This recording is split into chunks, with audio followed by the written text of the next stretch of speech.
Okay, I think this is working. Let me just set this up here. I like to think of myself as a visionary professor, trying to try new things and break new ground every time I show up here before you. And today is no different. Today, in fact, I am actually talking to both you guys here live, and I am talking to my online class at the same time. You know, because I am like that. I am visionary, right? I don't want to brag, but who's legend?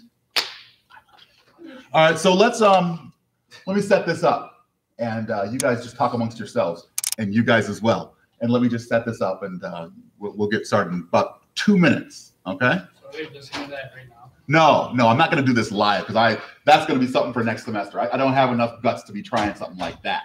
All right, because then they can start asking questions, and I don't want them to be asking questions. I'm not ready for all that. All right, I'm not ready because I got to take your questions. I got to take it. No. I mean, you know. But if you guys have a question at home, please give me a call. I mean, I'm always willing to talk to you on the phone. So please give me a call anytime that you. This is so weird.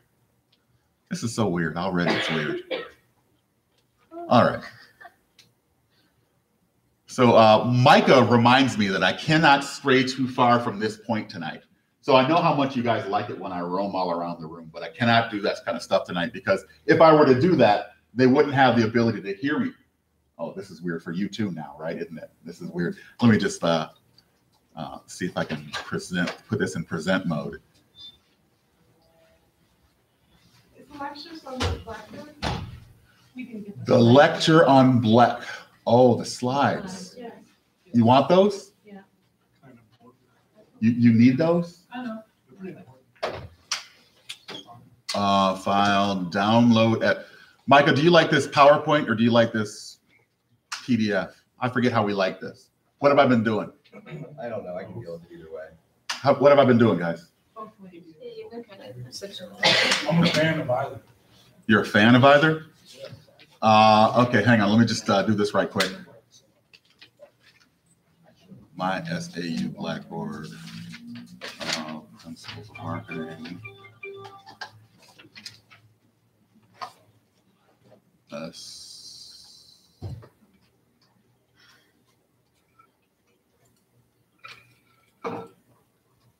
Content. Lectures. Is this what it is? Slides. File. Text. Retailing. Distribution and retailing.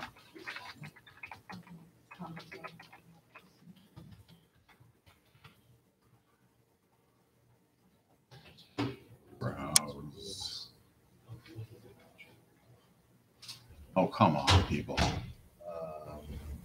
Well, I don't know if it's just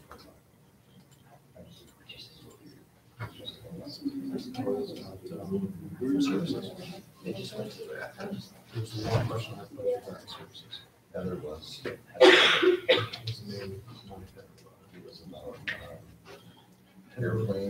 Should be up.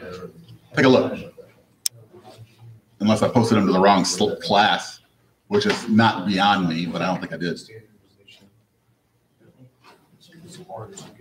Let me post it to the online class too, because I know you're probably looking at the same time they're looking, even though by this time you will have it by now. Course materials, slides,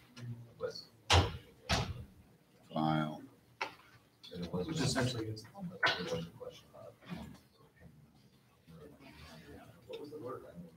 Browse. What's homogeneous mean? Whatever that word was.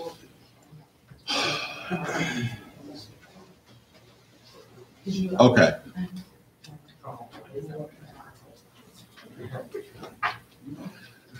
Okay, good news, guys. They're still going, so they haven't left us yet. All right, so let's put these guys back over here, and let's go with these guys.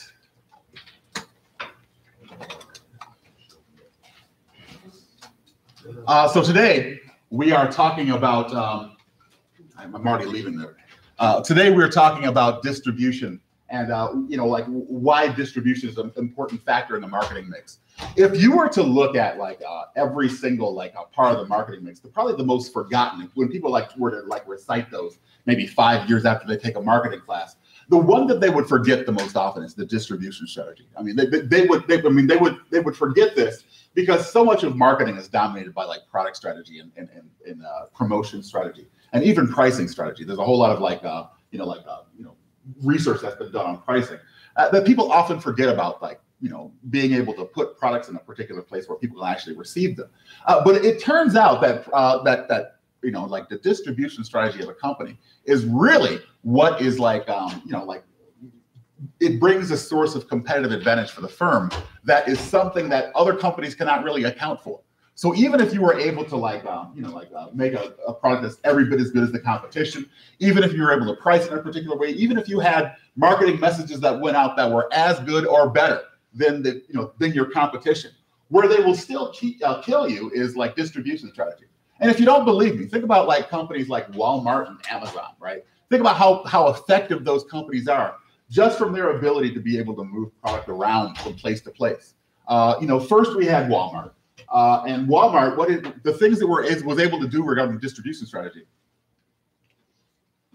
it really put the hurt on a lot of other retailers, right? In other words, the fact that they were able to get a whole lot of product and be able to move it around from place to place and have a very efficient system of like warehousing and stuff like that. I mean, they were able to really put the hurt on stores like Kmart. Remember them? Remember Kmart? And they were able to put the hurt on even Target. They were really able to dominate the marketplace. And then you have Amazon come along and they do something, entirely new, right? In other words, they're not even worried about like warehousing stuff. I mean, they have warehouses and they do it very, very well, but they're bringing product right to your door, right? Actually, right to your trunk. Yeah. Oh yeah, I heard about that. Yeah, they're bringing products right to your trunk. I saw this demoed on the news this morning on ABC, but it just seems like the shadiest thing. Like they're just going to let somebody just go in my trunk to just deliver a product. I don't know. That just seems like, Well, in order to demonstrate to you a little bit about the effectiveness of good distribution, I want to present to you a product that's not entirely a new product, but I do want to present to you a product that is something that, is frankly a miracle of modern distribution and the fact that we even have it. And we can buy this at pretty low prices, and it's something that everybody probably in this room has or has easy access to. It's really a miracle. I would like for you to consider the pencil, right? The pencil.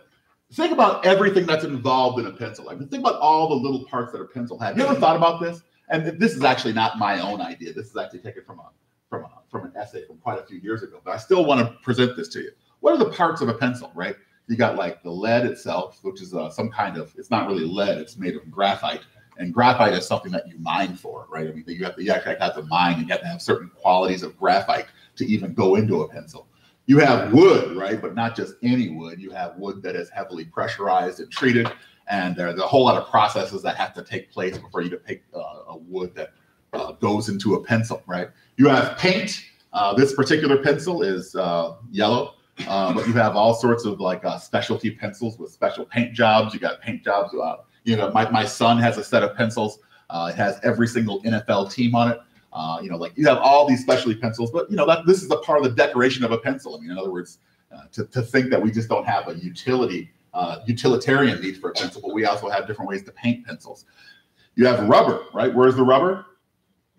The eraser, right? I mean, to get rubber, that comes from trees, does it not? If I'm not mistaken, rubber comes from trees, and it's some kind of a pressurized process that you go through to get rubber as well. And you have metal. I think that the thing that actually holds the eraser onto a pencil is made of aluminum. Is it aluminum or is it tin? It's tin. So yeah, I mean, you have tin. I don't know that much about tin. I know that it's on the periodic table. It's SN, but I don't know much about it after that. I know that it'll harm you if it cuts you, but still, it's tin. It's a very special. I don't know how many uses for tin there are. I mean, I think some can still use it. A lot of that stuff has moved to aluminum. But think about this, right? You have all these parts that come from different places, right? You have all these, you have, in order to make a pencil, you have to be able to source things from all these locations all around, the country, perhaps, or the world in some places, right? And in order to actually have a pencil, you have to be able to move these things around and be able to assemble them at a union place, a central location, right? So you have to be able to take control of all of these, these different parts of the supply chain to be able to say, listen, I want to be able to make pencils, so I have to be able to make all these things available. So I'm in a position where I can even make pencils, right? So that takes a lot of management to be able to do that. And now, luckily, if you're the head of a pencil company, you don't necessarily have to handle all the extraction of all these individual resources yourself. You have other companies or other organizations who can do this stuff. But still, when you consider all the steps that are involved in just making a pencil, it's pretty remarkable, right? Now, we have products that we have, I'm looking at you all now. You've got things sitting on your desk that make the technological, the technology behind a pencil look absolutely arcane. So a lot of you guys have laptops on your desk. Think about everything that's involved in making laptops or your cell phone, or even that can of LaCroix water that you have. That takes a lot of involvement.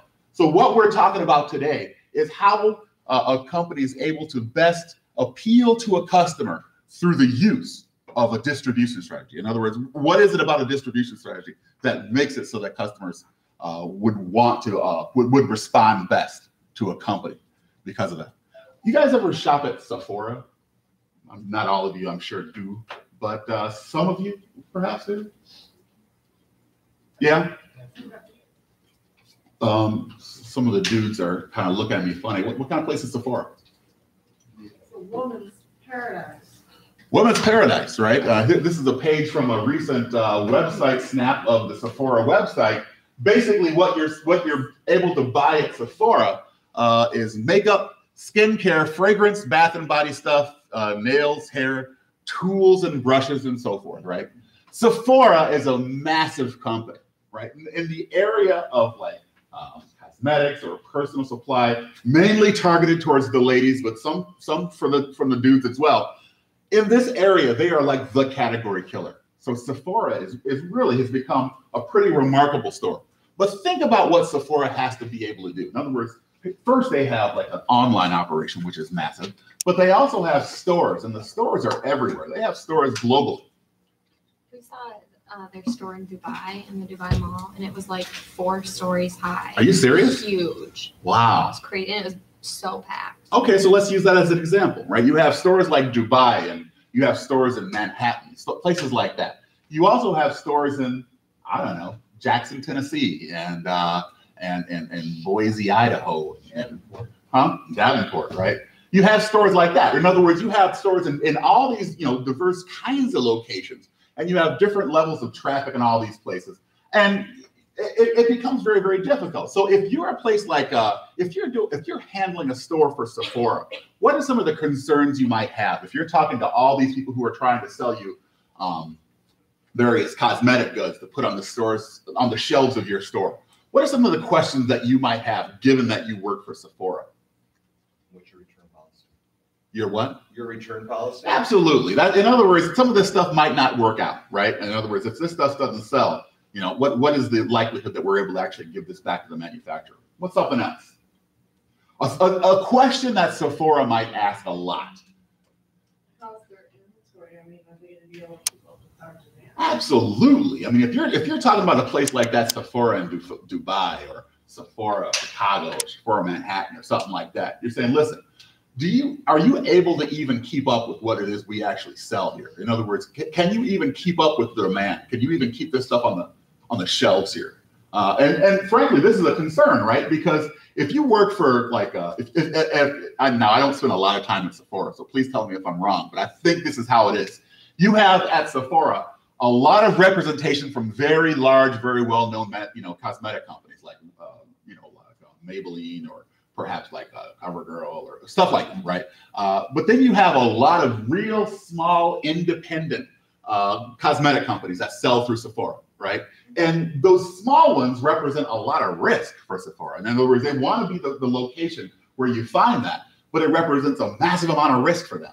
So the only way to really do this is to be able to say, listen, we have to have some kind of algorithm in place to be able to say, listen, we need more of this, less of this. We need to be able to move things around from store to store quickly. We need to be able to pick up on where people are going to buy this thing based on trends in the marketplace. Perhaps we would sell a lot of these things in Davenport. We wouldn't sell so many in Johnson City, right? We just wouldn't. So we have to be able to be flexible in that way.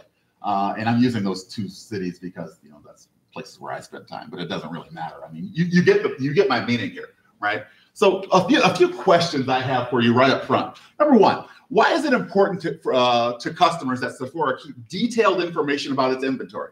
Why is that important? And what does Sephora do to ensure that its numbers are accurate? Second question is this: how does Sephora manage its marketing channels? What information goes into deciding which suppliers become incorporated? That is to say, suppliers that we're going to use. And this is just something I wanted you to talk about a couple of minutes around the people that are next to you. Perhaps we could have a little discussion about it. So please take a couple of minutes to just address these couple of questions here, just to have a little bit of discussion, just to get us started. And then we're going to delve into the meat of this lecture.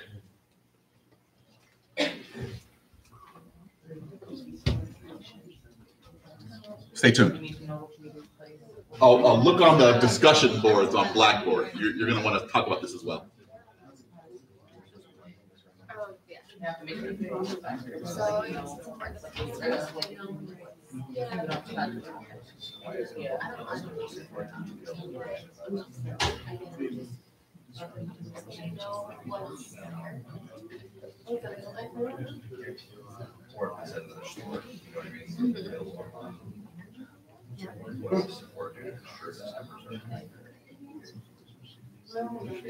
Well, they're I'd imagine these are computers somewhere. Have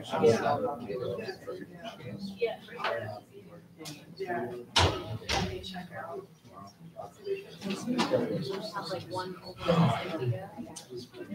I would imagine. Consistency.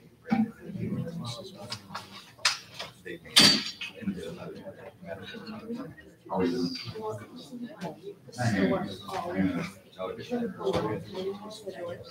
One more minute, guys.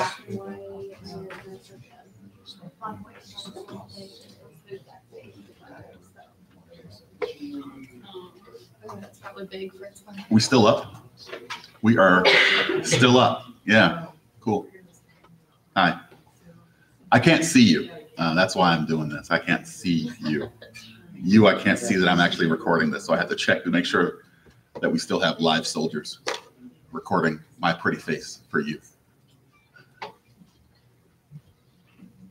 I'm actually doing an online lecture at the same time. The online class, I'm actually doing it at the same time this week. Well, yeah, it is. I mean, I figured if this works, it's easier. If this doesn't work, I'm up a creek. But we'll see. All right. In your own words, why is it important for Sephora to keep detailed information about its inventory? Just in your own words. So they know what's available. Yeah, so they know what's available.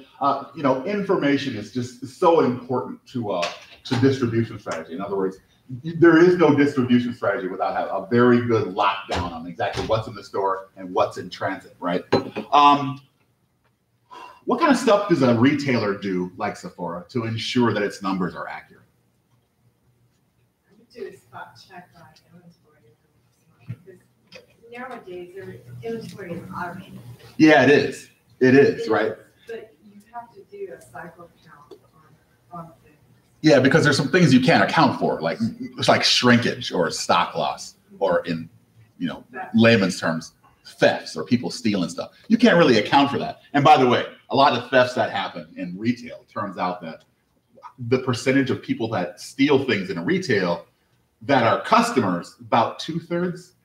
The percentage of people that steal things in retail that come from employees, about 1/3, right? I mean, that's a stat. I don't know if that's changed, but that's a stat we heard a while back when I used to work retail. It's like 1/3 of the stuff we lose is due to the employee thefts, right? So that's something to think about as well. Matter of fact, a lot of people get like upset with their job and they actually participate in open sabotage How does Sephora manage its marketing channel, right? What kind of information goes into deciding what suppliers become incorporated? Like what is the leading criteria for whether or not we're actually going to work with a particular, supplier? Like what do you think it would be anyway? If it sells.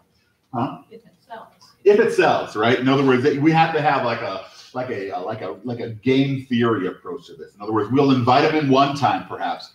We'll see if this works out. Perhaps put them on trial up front. See if it works out. And then if it does work out, we'll continue to buy from them. What other kind of things might they be doing? By the way, that game theory approach is called, I do believe, that would be like tit for tat is the name of the strategy when they do that. What else would they do?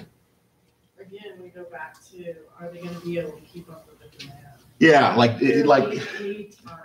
In other words, perhaps, for not necessarily for Sephora so much, but for for retailers that carry, goods that are a little bit more durable, things that require a little bit more investment by the firm to carry these things. Perhaps they might do things like be invited to go on a factory tour, or they might have some kind of they might be shown videos of what the production process is like, and they'll have to talk to other customers of the company to see what's going on. And we're not talking so much about cosmetics here. We're talking about things like very large ticket items, like for instance, if you work with Caterpillar or something like that, everything that you would buy from Caterpillar represents a lot of risk. So at some point, you'd want to be able to say, listen, we're carrying a lot of risk with you. We're going to want to see some kind of information that you are a valuable member of our channel, because everything that you sell represents a lot of risk for us.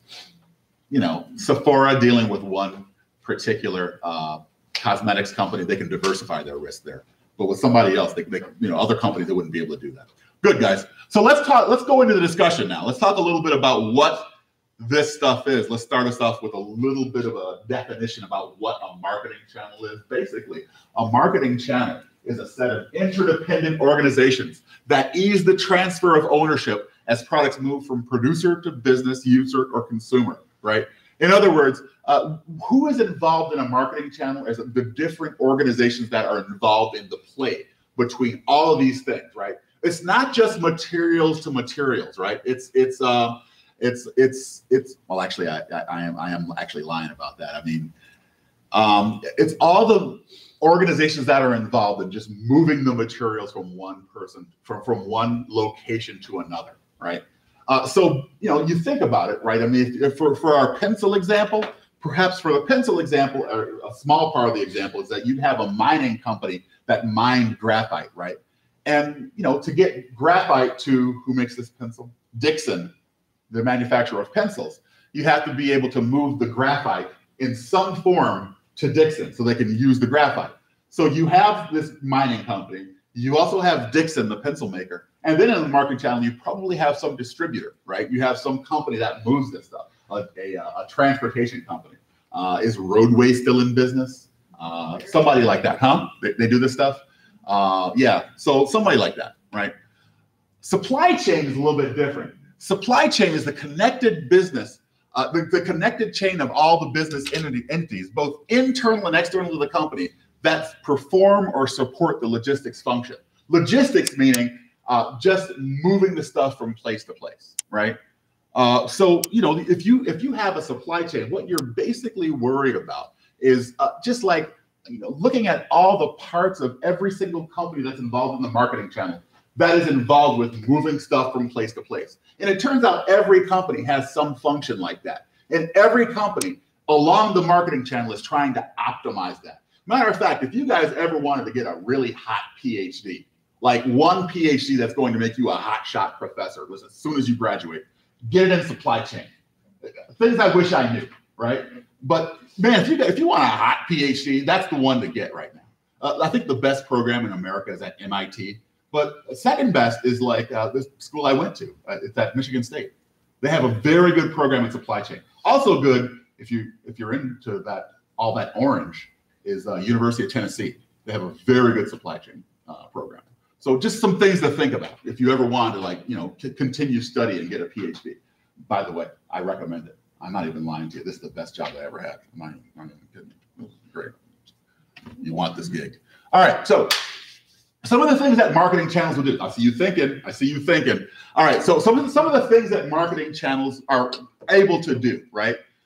Some of the things that they do. I mean, what are some of the jobs that marketing channels do? One of the questions that you will, encounter early in your study of like supply chains is, how come every company isn't just like vertically integrated? In other words, how come every company just doesn't handle everything themselves? Like Carnegie used to do back in the day, like Carnegie Steel.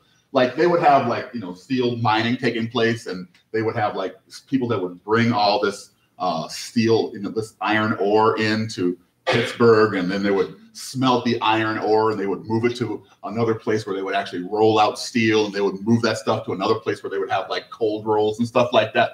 And the thought is, how come every company isn't like that? How come everybody's not like Carnegie, where they handle every single part of the process themselves? Why is more of these companies like, horizontally integrated, where like you have different companies that do different parts of the job? Are we still going here, by the way? Yeah, we're still going.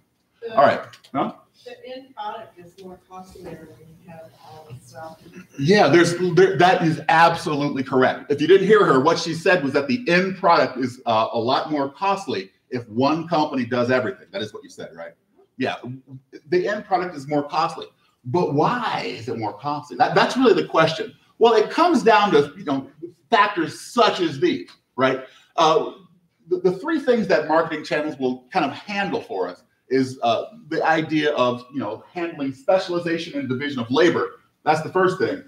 Overcoming discrepancies, the second thing. And the third thing is providing contact efficiency. And we will talk in depth about what these three things are. But it turns out that these three things, from the study of distribution, is actually pretty important. So we want to spend a little bit of time on this. So first, specialization and division of labor. What is that? Well, basically, the idea is, if it's not like the Carnegie system, where one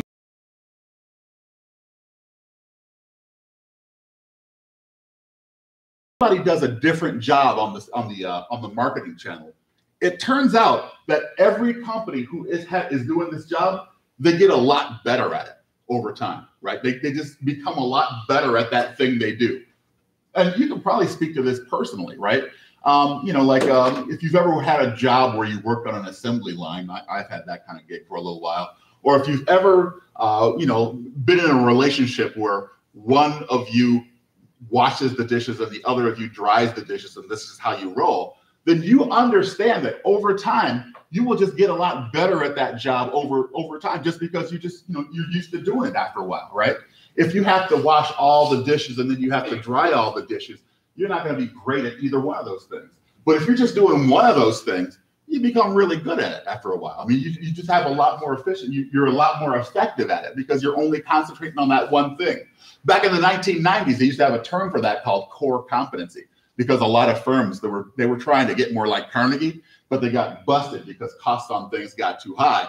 And so the firms returned back to this idea of core competency. In other words, this is what we really do. We're just going to go back to that. And all these other things we do, we're losing too much money on that. We're going to let other firms handle that. All right. It provides a lot lower costs because, well, frankly, you're able to do a lot more efficiently. It achieves economies of scale. You guys know what economies of scale are?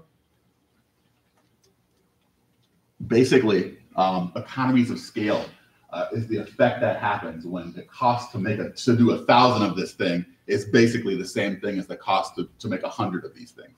In other words, if you have economies of scale kick in, you're able to produce a lot more outputs for the same amount of inputs, right? Because, frankly, you're only doing the one job, so you have better economies of scale. Aid producers who lack resources to market directly. In other words, if you're able to enter a supply chain with a whole bunch of different organizations, not all of these organizations are going to have the same ability to draw customers. But because an organization is in a marketing channel, they are able to draw the same amount of customers that everybody else is in the supply chain, right? So I'm sorry, the marketing channel. I don't mean to use those terms interchangeably, but they're able to draw the same amount of customers as everybody else in the marketing channel because they're associated with those customers. So it's better for all the organizations in the marketing channel. And lastly, it builds really good relationships with customers, because over time, customers are going to be looking for a particular thing that was done at a particular place, and we can point to that thing. We can say, oh, if you have a problem with this thing, that was the responsibility of this person. So they have a better relationship with that. The customer has a better relationship with the firm because they have questions they can address at the very specific places. The second thing, overcoming discrepancies, right? This is another thing that marketing channels will do. Another reason why marketing channels are good is because they're able to overcome discrepancies in the system. And there are basically 4 types of discrepancies that we want to look at. The first is what they refer to as a discrepancy of quantity. That's this difference between the amount of something that's produced and the amount an end user wants to actually buy. So if there's a discrepancy of quantity, that means that we perhaps there's a difference between how many of something is available and how many is actually desired. But a marketing channel will handle that, right? And it handles that because there's better information, number one, amongst the companies about who to appeal to. And number two, because they're working a channel, there's more opportunities to sell things because you're selling things to all the customers of everybody involved in the marketing channel, right? So that's a discrepancy of quantity.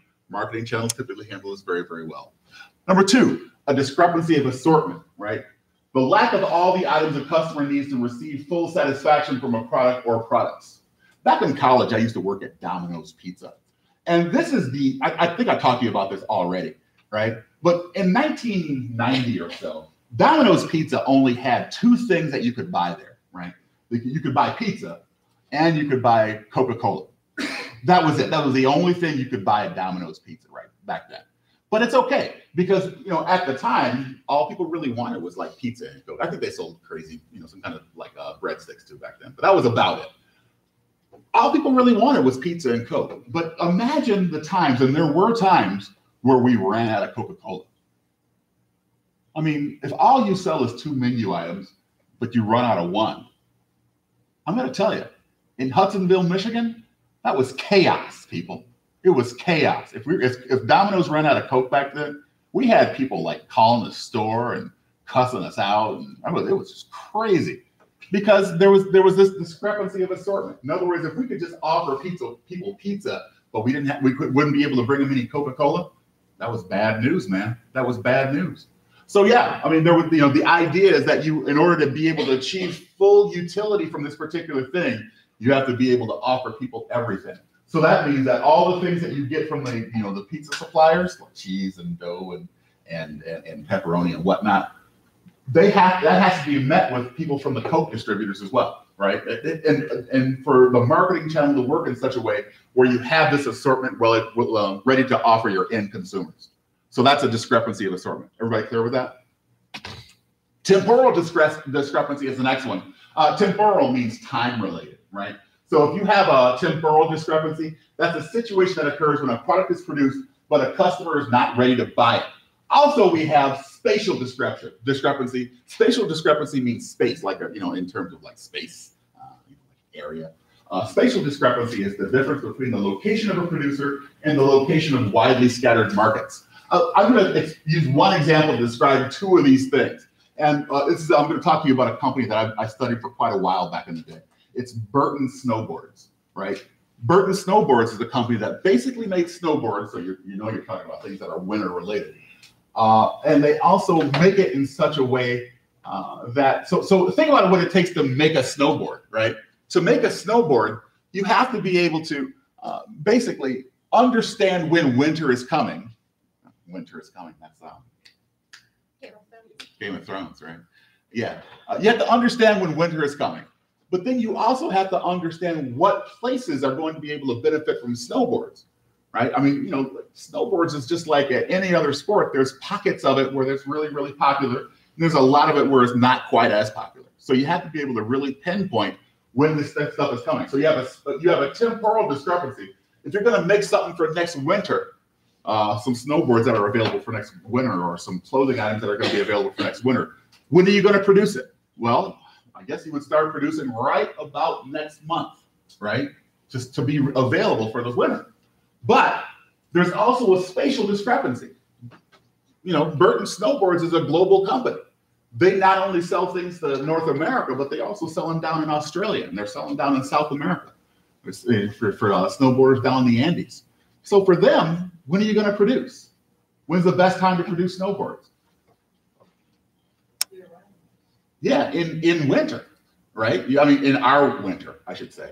In our winter, that's when they should be, they're a company I think they're headquartered in Vermont. I know they're headquartered in but they're going to produce things during the winter to be able to sell things to the southern hemisphere. So that creates some issues, right? I mean, that creates issues about like what's going to happen with their supply chain, because their supply chain involves what? It involves wood, it involves varnish, it involves various graphics companies, it involves clothiers and all sorts of things like that. So I mean, it's pretty involved. So that's temporal discrepancy and spatial discrepancy. The last thing is contact efficiency. I'm going to show you a very old slide with this one. This is the old school slide. Basically, the idea of contact efficiency is this. Imagine a scenario in which you wanted to buy a home entertainment system. I know people don't buy that as much anymore, but imagine a scenario in which you did want to do that. You wanted to buy 5 components of a home entertainment system. Perhaps you wanted to buy a TV from JVC, and you wanted to buy an audio receiver from Zenith. You wanted to buy perhaps a DVD player from Sony. You wanted to buy something from Toshiba and some other thing from RCA. So you have 5 different suppliers that you want to buy from in order to make your home entertainment system. And perhaps in this example, there are 4 different consumers that want to buy that exact same thing. In other words, that combination of goods that you're about to buy, there's another 3 other customers that want to buy that exact same thing. So if there were no intermediaries between the producer of those items and the consumer of those items, think about what you have to do. Every single consumer would have to make 5 distinct purchases, right? This guy has to make 5 purchases. This lady has to make 5 purchases. This dude 5. She has to make 5 over here too. So in the system here that we've set up, there would have to be 20 transactions that would have to take place in order for all 4 customers to get the home theater system that they want, right? Now, imagine here we have an intermediary that's set up. And an intermediary is, of course, a part of the marketing channel. Someone who sits in between the producers of a good and the consumers of a good, right? These guys, all they really have to do is go to the intermediary, which in this example is Circuit City. So you know how old this slide is, right? Circuit City. Did Davenport have a Circuit City back in the day? I don't think so. No, they never did? Well, now they never will. So there's Circuit City here in the middle. These suppliers, all they have to do is make a deal with Circuit City. So we're talking about 5 transactions to sell something to Circuit City. And these customers can go to Circuit City and buy this thing. So there's 4 transactions. So there's a lot less transaction cost, which is really a thing. There's transaction cost to everything, because if there's, if you have to order something, there's going to be a cost to be able to do business. And so there's only 9 transactions here that take place because of the intermediary, where up here there will be 20. All right. So that's contact efficiency. All right. So we understand now that there's 3 things that marketing channels do that are important. I mean, we understand these 3 things. So if you had something that you wanted to flip to quickly for, like, say, a quiz, there's going to be questions on this, right? All right, next. So who are these intermediaries? I mean, what kind of people are these? The first I want to mention the retailer themselves, right? Those people who people go to for a sale. That's a channel intermediary that sells mainly to customers, right? Also, we have wholesalers. Now, wholesalers do not sell to customers. They typically sell to businesses. So that's an institution that buys goods from manufacturers, and they take title to those goods. In other words, they own the goods for a little while, and they store them and they resell them and ship them. Back in the day, when I was in high school, I used to work for what we used to call in Michigan a party store. Maybe in Iowa they call it a liquor store. I don't know. Do they call it liquor store here? I don't. In Michigan they call them party stores. But I used to work with like taking orders from like handling orders from various beer distributors. And so basically beer distributors are wholesalers. And what they do is they come over and they basically, they meet with you and they have a bundle of beer services that they can offer you. Like, we offer, beer from, in the Detroit area, there'd be like one distributor who would, here's some beer from Pabst and here's some beer that we can offer you from, this beer, St. Pauli Girl, and we can offer you, Dos Equis and, and some other distributor will come up and they'll have different beer, right? And you have to order beer from them. And basically the idea here is they would have basically a lockdown on the area. There would be some competition over beer from various distributors, but you only wanted to work with, the minimum number so you could have the best selection of beer without having the transaction costs of doing that. So those guys were all wholesalers, and they would take possession of the beer, and when they would deliver the beer, it would be in the store's possession. But that's basically how it worked. I mean, there are merchant wholesalers. Now, there are also people that are involved in the supply chain often that are referred to as agents and brokers. And basically, agents and brokers are people who are not they're not going to take the title to anything. But agents and brokers are people who are in the know to a position where they can help sales and purchases actually happen. I think that agents are people who actually allow people to help people sell things. In other words, they will look for someone to sell you a particular item. If you're an agent, a broker is someone who will look for someone you can buy from, right? So those are agents and brokers. They don't actually take possession of anything, but if something is out there, they're going to find it. Now, of course, because we're in the Quad Cities, we all know of a particular type of agent and broker if you watch TV shows, right? What's the guy in LeClaire and his buddy? The show, people. The show. Huh? American Pickers. Yeah, American Pickers. These guys, to watch the show, they're nothing but glorified agent broker systems, right? In other words, they're basically someone at the beginning of the show says, I'm looking for this thing, and these guys hit the road and they just try to find them that thing. That's basically what they do, right? So basically they're brokers, or agents from some of the episodes that I watched. But basically they're just taking a little cut from finding this thing. But finding the thing is what's tough, you see? So that you're basically looking at a show about brokers. All right, I already made this point. Some of the factors that kind of describe what kind of intermediary to put in there include these factors, right? In other words, various characteristics about the product themselves, various characteristics about the buyer, and various characteristics about the market itself. I mean, and I'm not going to go into this very much because, well, frankly, I don't find it interesting. But I mean, I just need you to understand that there are like a lot of different factors that kind of determine, that kind of dictate about what kind of wholesaling strategy that a company would actually employ. All right, so some of the functions that some of these intermediaries perform, right? In other words, some of the jobs that they do include these three kinds. The three headers for the kind of job that intermediaries perform are, number one, transactional functions. By that, I mean they make the transaction smoother somehow, or they perhaps make the transaction a lot more, gives it definition. So like things that people do like from a transactional function, if you're an intermediary, is that you might handle on behalf of someone else the contacting or promotion. You might handle on their behalf the negotiation of a particular product or a particular sell. Or you might, take on some of the risk taking. In other words, you have to make it so that people aren't taking on so much risk when they make a purchase.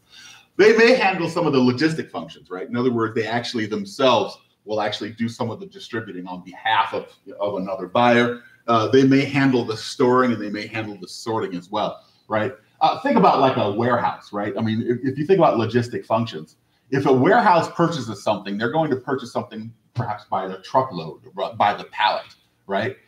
Think about that beer distributor that I was telling you about just a few minutes ago, right? I mean, they get beer. They get a whole big old. They get like 5 truckloads a day of coming in for beer because they have to sell to all these party stores around Detroit, right? So they're getting a whole lot of beer, and it's coming. I mean, they got like beer coming on pallets that are huge, reaching up to the sky. When an individual store buys beer, they're not buying that much beer, right? They're just going to buy a little bit of beer. So I mean, they're not going to sell an individual's party store a whole pallet of beer. They're just going to break it up and sell it, on a piece or on a more piecemeal basis, something that would be handleable by the store. If the store had to buy a whole lot of beer and keep it and try to sell it, they would be taking on all that risk, right? But the wholesaler is making it so the risk is decreased. It also handles some things like facilitating functions, like doing research or perhaps handling financing. Like you'll often have organizations that handle finance on behalf of other organizations and stuff like that. That's another thing that they will actually do. So let's talk now about logistics and what logistics is. And basically what logistics is the process of strategically managing the efficient flow and storage of raw materials, in-process inventory, and finished goods from point of origin to point of consumption. So basically what we're talking about is, making it so that every single step from the rawest of materials to the actual finished good on a store shelf somewhere, all that stuff is like is considered and managed in some way, and the processes are managed to be able to move this stuff from step to step along the supply chain, right? So this is exactly what we're talking about when we talk about logistics, like managing the flow and storage of materials in process of finished goods. All right, so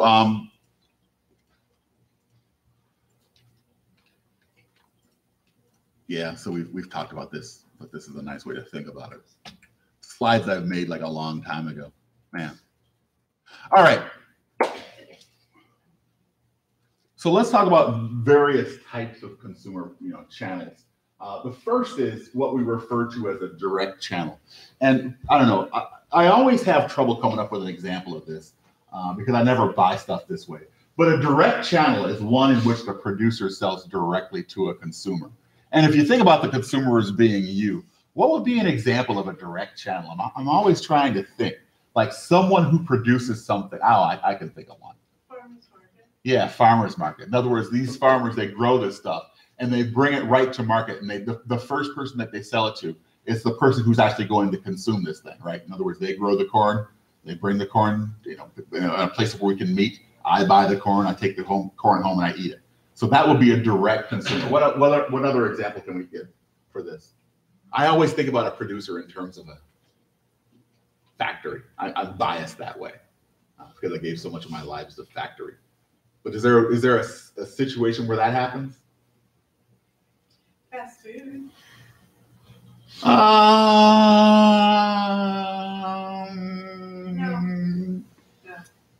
I don't think that can be. I mean, I don't know of a fast food company, even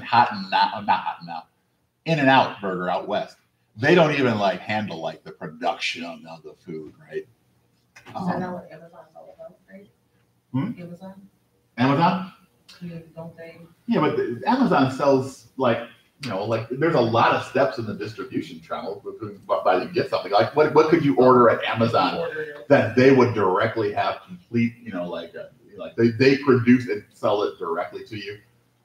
Even the stuff they put their name on, like Amazon Basic stuff, it's just made from some other company and they just put their name on it. That stuff is licensed.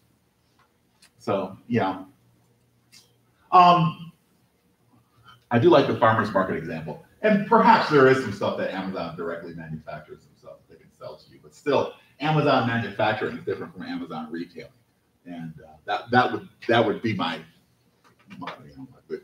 the first answer I would give to that. There's got to be other examples, though. I'm just trying to think. They have outlet stores.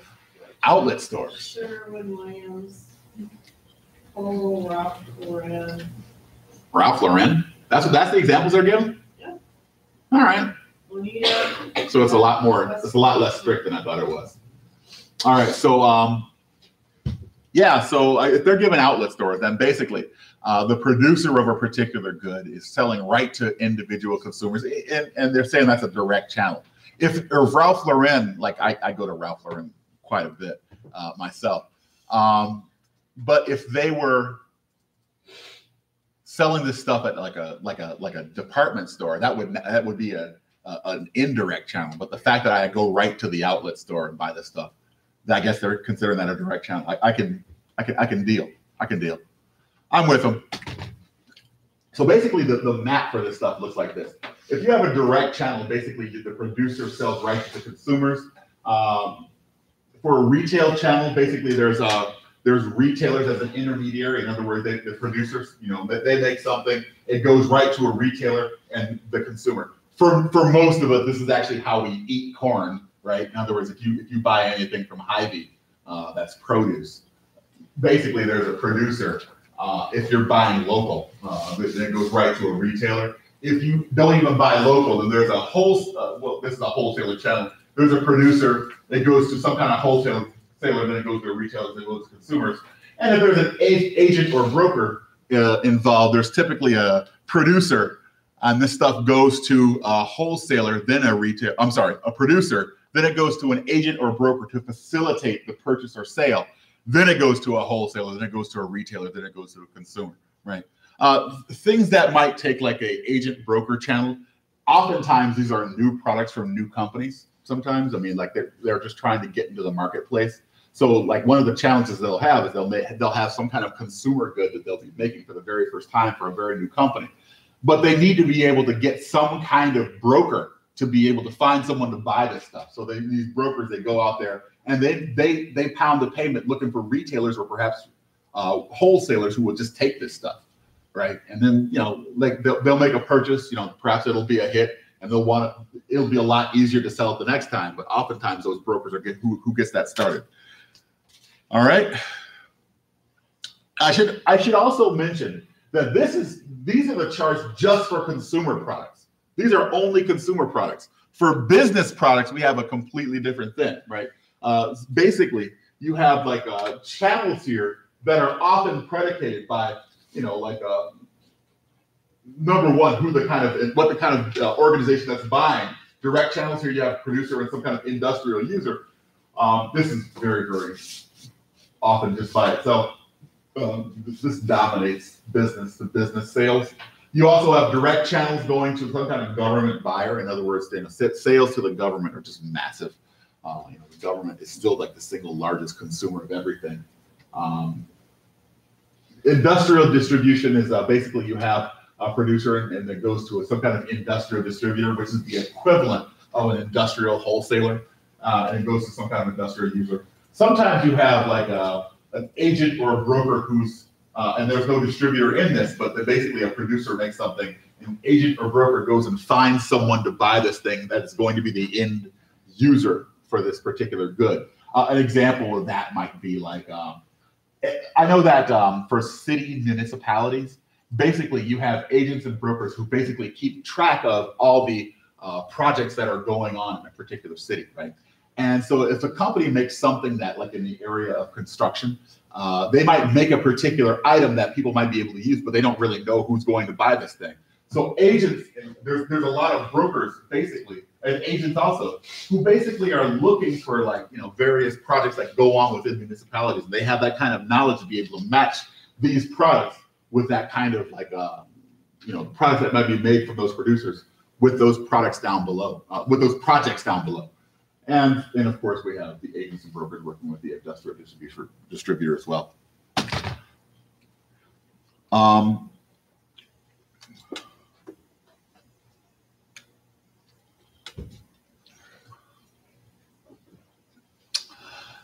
This is a slide that has to do with business-to-business exchanges on the internet. Basically, the point that we're trying to make is that agents by themselves are the people who actually, hook up those buyers and sellers. Companies drop the intermediary from the supply chain quite a bit. I mean, it happens all the time. I mean, companies are quick to drop. They're always trying to find the most efficient, the most effective form of the supply chain. So if they have, if a intermediary in a supply chain stops providing value, business to business, business customers will drop them because they want to deal directly with the supplier. This happens quite a bit because they're always trying to find the best deal for themselves. And if they're working with an intermediary that doesn't provide like residual value, then they'll drop them out of the chain. And private exchanges happen quite a bit with select suppliers, and that automates the supply chain, right? In other words, what we're going to talk about in a few minutes is this notion of EDI and how suppliers and buyers are able to use EDI as a way to speak a very similar language about job specs and how to do jobs for each other. We're talking about that momentarily. Like there's a lot of alternative channel arrangements as well. In other words, the idea that companies can employ multiple channels to be able to produce a particular good. Again, I refer you back to the pencil example. In order to make a pencil, you have to have a whole lot of supply chains like that kind of branch out in the tree to be able to put together the goods for a pencil, let alone some of these highly technological products that we all use today, right? So you have to be able to have like a lot of different channels to be able to make things. So to think about things in terms of like a flat channel, that's the way we have to explain it. But we have to understand that in a marketing channel, it's really a huge network of things to be able to make modern goods, both consumer products and technological products. You got me going away from this thing, Mike. I got to stay right here. Sorry, guys. We also have like non-traditional channels. That is to say, like channels that are basically not explored by too many other types of businesses. An example of that is like marketing channels where basically you are able to buy things just by seeing them on TV. That's still considered a pretty non-traditional channel. Television sales, where basically you see a commercial for something and they talk to you about it for a while, and then you just go order the thing. Has anyone ever ordered anything that they saw on TV? Good times, because I guarantee you, no matter how good that thing looks on TV, it does not look like that when it shows up at your house. You know, like the no-stick pans or whatever. Oh, some of those worked out pretty well, but they don't last forever at all. They don't last forever. Is anyone old enough to remember Ginsu knives? Already. Good times. Also, we have with a lot of marketing channels. Over time, what companies will do is they will allow themselves to have very special relationships with other companies to be able to give them a competitive advantage just by itself. And we were talking before about Walmart. Walmart was actually very famous for doing this. In other words, they would be able to enact various deals for themselves just within the channel partnership. But because Walmart had such what they refer to as like channel power, in other words, they were able to dominate the relationship. Other companies would just, they would give them concessions just to make them happy. But those very same concessions that they would give up were the same concessions that would make Walmart just such a dominant player in retailing. Right? In other words, because they had so much channel power, they would exert that channel power, and they would say, "Listen, if you want to do business with Walmart, you got to give me a little something." And they would give in, right? They would give in to Walmart, but Walmart became a dominant company because Walmart had so much channel power. So, the idea of a strategic channel alliance, well, that's basically something that is arranged because, well, frankly, both organizations that are involved, just in a dyad, they will see an advantage to be able to, to be gained from having some kind of strategic alliance in the channel. So it's not like a arm's length transaction between two companies. Like these companies, they start to work very, very closely together in some way. All right. So let's talk a little bit about what supply chain is. And basically, supply chain is a management system that coordinates and integrates all the activities performed by a supply chain members into the seamless process from the source to the point of consumption, resulting in enhanced customer and economic value. Did I already just define this? Or are we talking about logistics? I think that was logistics back then. But basically, but this is saying supply chain. And then I think. Oh, management. Okay, yeah, my bad. Management. It is management, right? So basically, when you talk about supply chain management, what you're basically talking about is the management of all the processes that go on to be able to make it so that these products are moved and are worked on, and basically they go from place to place in a very efficient fashion. And we're not just talking about the actual tangible goods or tangible resources. We're talking about everything. We're talking about messages. We're talking about personnel. We're talking about everything that goes from place to place is involved with supply chain, because everything's involved with that. Those are all resources, of a matter of fact. All right. So some of the roles of supply chain management is basically you are, number one, communicating customer demand. You communicate the demand from point of sale to supplier. And also you're managing the physical flow of the process that engineers the movement of those goods. In other words, you're describing what demand is. And as a result of various, changes in demand, you will have different degrees of flow between the process for all these different points along the supply chain. They're going to know to work on things faster or work on things slower, or make a delivery at this date versus make a delivery on this particular date. They're going to know these things, and they're going to be differentiated if you have very effective supply chain management. In other words, so there's two sides of it, right? There's communicating what demand is, but then there's also managing the process that sends things from place to place as a result of that demand. So here's a few responsibilities of what supply chain managers do. And again, like I was saying, grad school, if you want to study supply chain management, it's not bad. That's not bad. So basically, you're making decisions on channel strategy. You're trying to figure out about the best options that you can invoke for like to be able to maintain some kind of like strategic advantage through channel operations. You are procuring raw materials. You're adhering to production schedules. You're making changing and adhering to production schedules. You are processing orders. You're doing inventory management. You're finishing goods. You have some kind of like focus on the end consumer, and you're managing partner relationships. So a whole lot of what generates competitive advantage for firms is handled through the just the responsibility of the job of supply chain managers, because they handle so many things that makes companies like have them be able to have a long-term advantage from some of the work that they do. I want to just I got confused, to tell you the truth. Even I've been studying this stuff for quite a while, but I get confused when we talk about the differences between supply chain management, logistics management, what we refer to as distribution management. So I included this slide in there that I want to make sure that you take a look at. In other words, the things that are involved here. So if you think about like supply chain management, logistics management is a subset of what that is, right? And within logistics management, distribution is a subset of that, all right?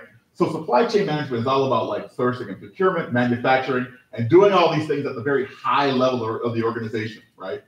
Logistics management is about like the movement of goods, just the movement of goods between firms, right? That's just about that. Like when you take a holistic view of the marketing channel, logistics is about like moving those goods between place to place.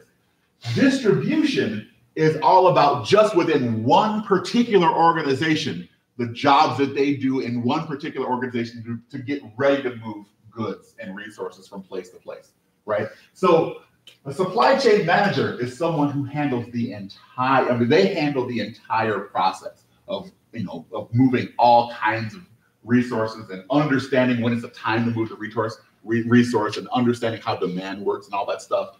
People who are in logistics are just looking at how to make the process between firms a lot more efficient and effective. You still listening? Good.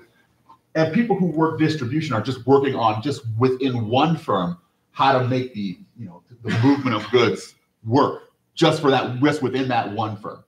All right. You understand this a little bit better? I'm trying to explain it as best I can, but it confuses me sometimes. No lie. All right. So look at that from time to time. It helps me out, and maybe it will help you out as well. And so what we want to look at now is just a quick look at the supply chain process, and basically what we have as a result of the supply chain processes. We have this view of the customers and like the businesses that we have to sell to. And basically the idea here is that in order to have this to go through this process, they're going to do it's going to be demand based, right? So they're going to demand things from the only way they can. They're going to look for things at a particular retailer, right? Perhaps they'll sell them something. Perhaps they'll be able to communicate some kind of information based on some kind of like customer relationship management software. But they'll be able to like sell to them. They'll place some kind of order to a company headquarters to be able to fulfill these customers' orders. And then all these processes that have to take place to be able to get things back to a retailer so that the consumer can receive a product, right? So there's a lot of steps that are involved here with like when you consider like how everybody, all these players are involved to be able to make it so that these consumers at the end of the process can actually receive the product that they actually express some kind of demand for. Basically, there are two forms of this that I really want to kind of mention here. I hope you can see this. Let me make sure you can see this. This is going to be weird for everybody. Wait a minute. I just got to make sure that they can see this, guys. Now I can see you. You're a handsome guy. All right, so let's take a look at this. There's basically two forms. The first is what they refer to as a push inventory system.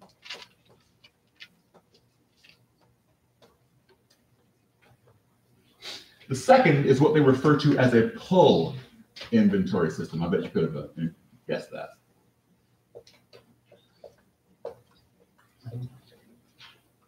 Right? A push inventory system I got two examples for this. A push inventory system is like when you go to McDonald's, right? You go to McDonald's and you order a Big Mac.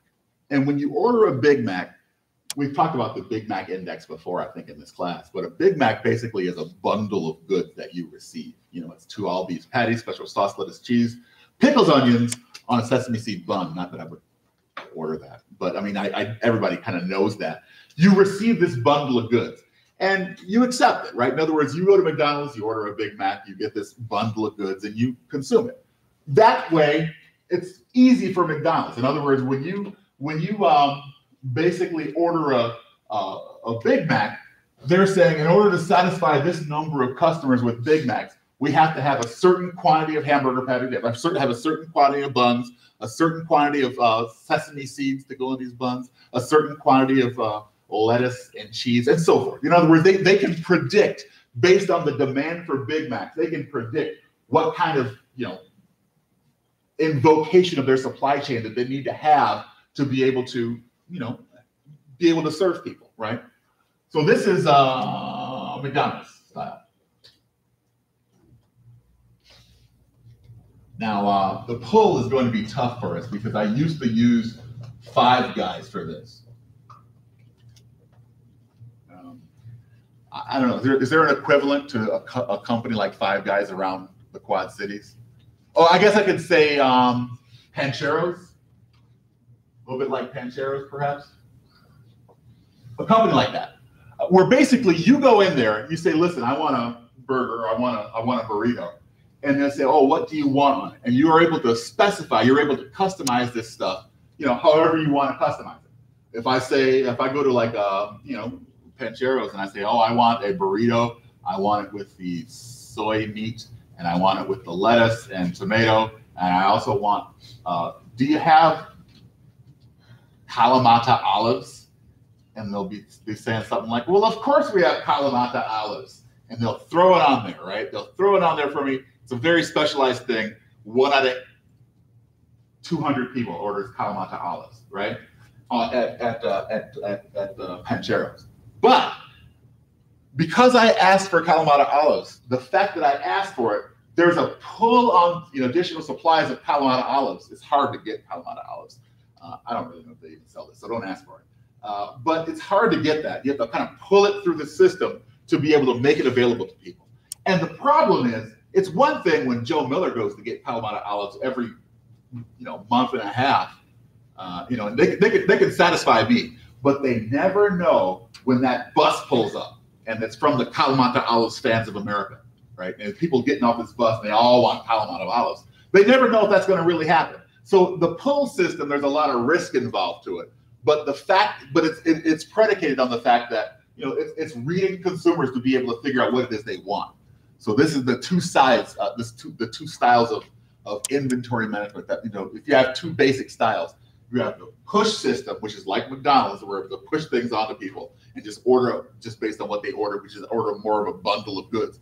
And you have the pull system, where consumers make demands and we pull things from their demands. All right.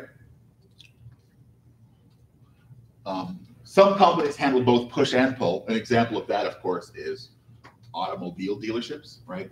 So most of the time when I buy a car, typically I'm buying something that's on the lot. But every now and then they have a color that does not agree with me, or they have a car that is just not have the features that I want. So I have to order a car. Now, the great thing about ordering a car is that you get the car that you want, but the bad thing about ordering a car is that you have less room for negotiation because they order the exact specification that you have. So you can't negotiate as much. But the good thing is that you actually get the car that you want. So that's the reality.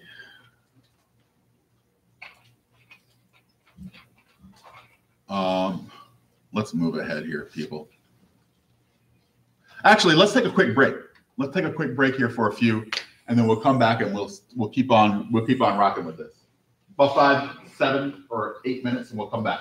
We'll be back.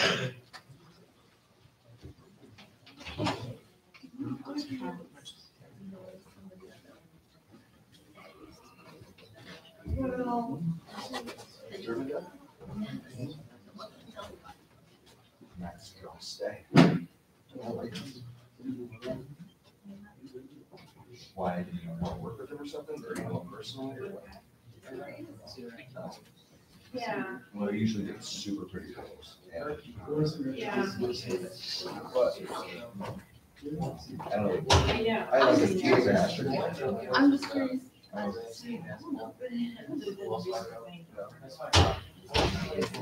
Well, I work with him on a personal level. I guess. Well, no. Personal. I was just curious.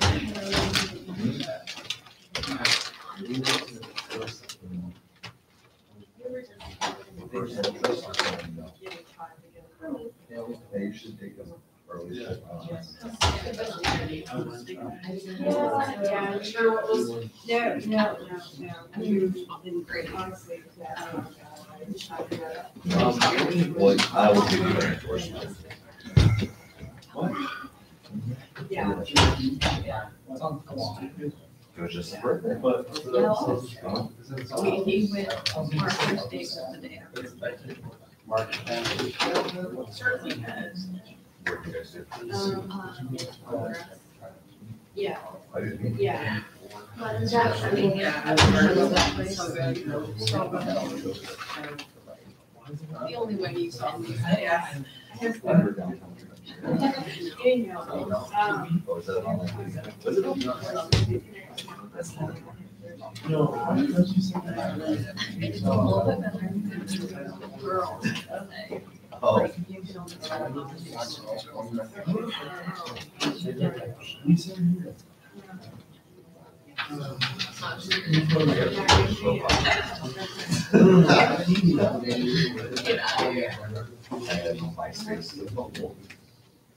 There is.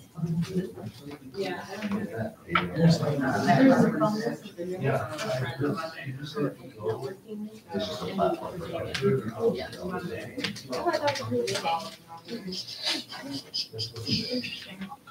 You have to like select what you're using it for, networking.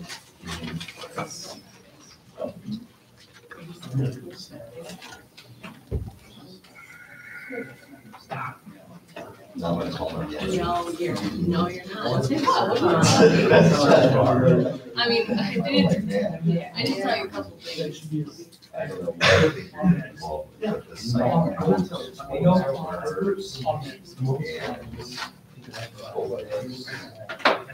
And I already played it. Well, he's, oh I God, love it. I don't. No, he's been filming so far. I would think so. Yeah.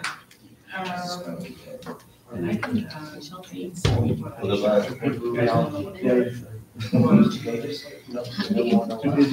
You guys think a lot of dating apps change? I don't think Yeah. The library here. Library racks is where we went with my first date. Really? First, like, official dance. That's funny. Yeah. So you should check I that was in out. that third date. Not all roommates. Related. Yeah. That's what you're saying. It's like. I don't know, their dates, just related. Well, I still know what he's saying to me. He was working at related. Like right now, like I have no. I don't know what he's saying to me. Is that German? No, I feel like sometimes. It says it's the one. He said, have you found a reason yet? I said, did I say I was looking for a reason back? He said, I don't think so. They're not a combination. I just hate that. So, I'm like, what? Why? Yeah. Artists. It's not that hard. It's just they don't even check. So Yeah, you share your mom's heart. My mom? Right, oh, where? I have that idea. But I haven't, okay. Where's that? It's gonna be at Silver. Okay, awesome. Well, I mentioned her. Maybe you have this thing over there. You Yeah, can set we'll have up to introduce automation. That's funny. Yeah, we're not shy. Yeah, She just some has random things like. like board things tomorrow, and it's like all men. There's like another one. I think it's just like really cute. That's not just like black suits. That's what all the guys are wearing. So we got pink flavor. You're like, that'll be perfect. Right? And that was big. I heard she's a good presenter. Oh yeah. Isn't there a- Yeah. is there a- She's really good. I don't know. Respond with a Man, emoji for right? Or, yeah, you do some dancing stuff in there, and he'll be like, "This is weird too." I love like gifs of Bitmojis. Uh-huh. My mom and I's like our conversation is Bitmoji. Best way of communicating. Oh my gosh, look at her Bitmoji. That's a business suit on. It's so cute.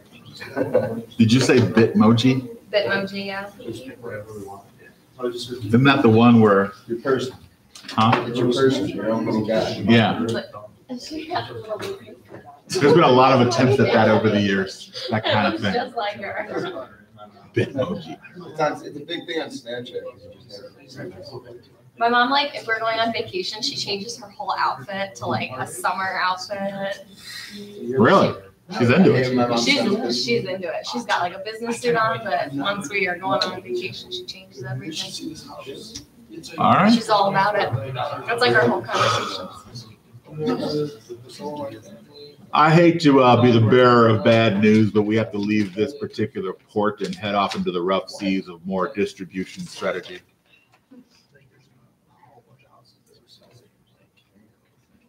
Distribution strategy. You know, I have never been on a cruise in my entire life. It bums me out. I've never done this thing. I wanted to do it. My wife does not. She doesn't want to do it. Oh, they're She does not want to do it. Every time that one of those cruises gets like stranded or something happens with the plumbing or the power goes out, she's like, "See, that could be us." But thankfully, you got me. It's so. You like them? Yeah. Yeah, I think it would probably be fun, but I don't think I'm going to get to do that unless. All right. One thing I want to mention, and we're talking here with the slide that's entitled "Market Factors." Things are going to start to move a little bit quicker here because, well, frankly, I think that I'm talking to you at some point. I'm going to be talking to you about things that largely you guys really kind of already know. Let's talk a little bit about some of the factors that might affect why a company might choose to. Did you have something that you wanted to say back there? It looked like you had something that you just on the verge of saying it, and I cut you off. You sure? All right. If you do, please feel free. But it just looked like you really wanted to say something just then, and I think it was really important, but you didn't. But just nothing, huh? All right. Anyway, want to talk to you about like some of the factors that might be involved in terms of like the market overall. That might affect why companies might choose to employ one particular channel choice over another. And these are things that we've actually already talked about before. In other words, like various profiles of the consumer. Like, if, for instance, some intermediaries may have a better history, they may have a better insight into various types of customers based on some kind of profile of the consumer themselves. Like, for instance, if you were to think about like a clothing retailer, and that clothing retailer, they might have some kind of relationship with a particular type of customer when they sell these things to a store to be able to carry their clothes. But they might find out later that the kind of people who actually buy their clothes are different kind of people than who would typically go to that store. Like, for instance, if you find yourself in a Neiman Marcus, but your audience is really more of a Sears. Right. I mean, I'm not trying to make any kind of value judgment about either kind of those stores. I'm just saying that this kind of thing happens all the time. In other words, that might change your degree of channel choice, that customer profile. Once you have better information, you do better. When you know better, you do better. Consumer or industrial customer. In other words, if this is an actual consumer or some kind of a business consumer, I mean, there's a lot of channel choices that are made on that kind of designation, because there's a lot of companies that are set up to be able to handle one but not the other. Consumers are predicated largely on information. Industrial customers are predicated largely on access and network.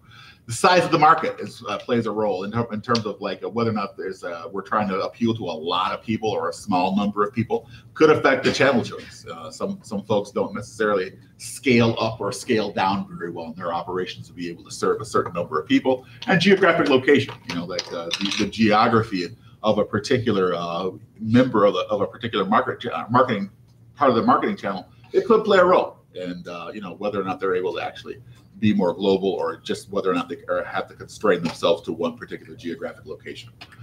Here's a few product factors. There's actually this and the next slide, which is kind of confusing to me, but there's a few product factors that we want to be able to take into consideration that may affect channel choices also. The first is product complexity. In other words, more difficult products, they would take a certain degree of complexity because certain channel members might handle that degree of complexity or lack of complexity a little bit better than others. The price of the product, sure. Product standardization, whether or not this product is something that is uniform or is something that's very unique. Like, are we handling a product that is commoditized, for instance, or is this a product that is something that every single individual type is unique? It could affect the channel choices there. The product life cycle, in other words, where this is in terms if this is a growth product versus whether it's something in its maturity phase or decline phase, this may affect the kind of channel members we actually pick up. The product delicacy. One of my favorite case studies of all time is about San Francisco.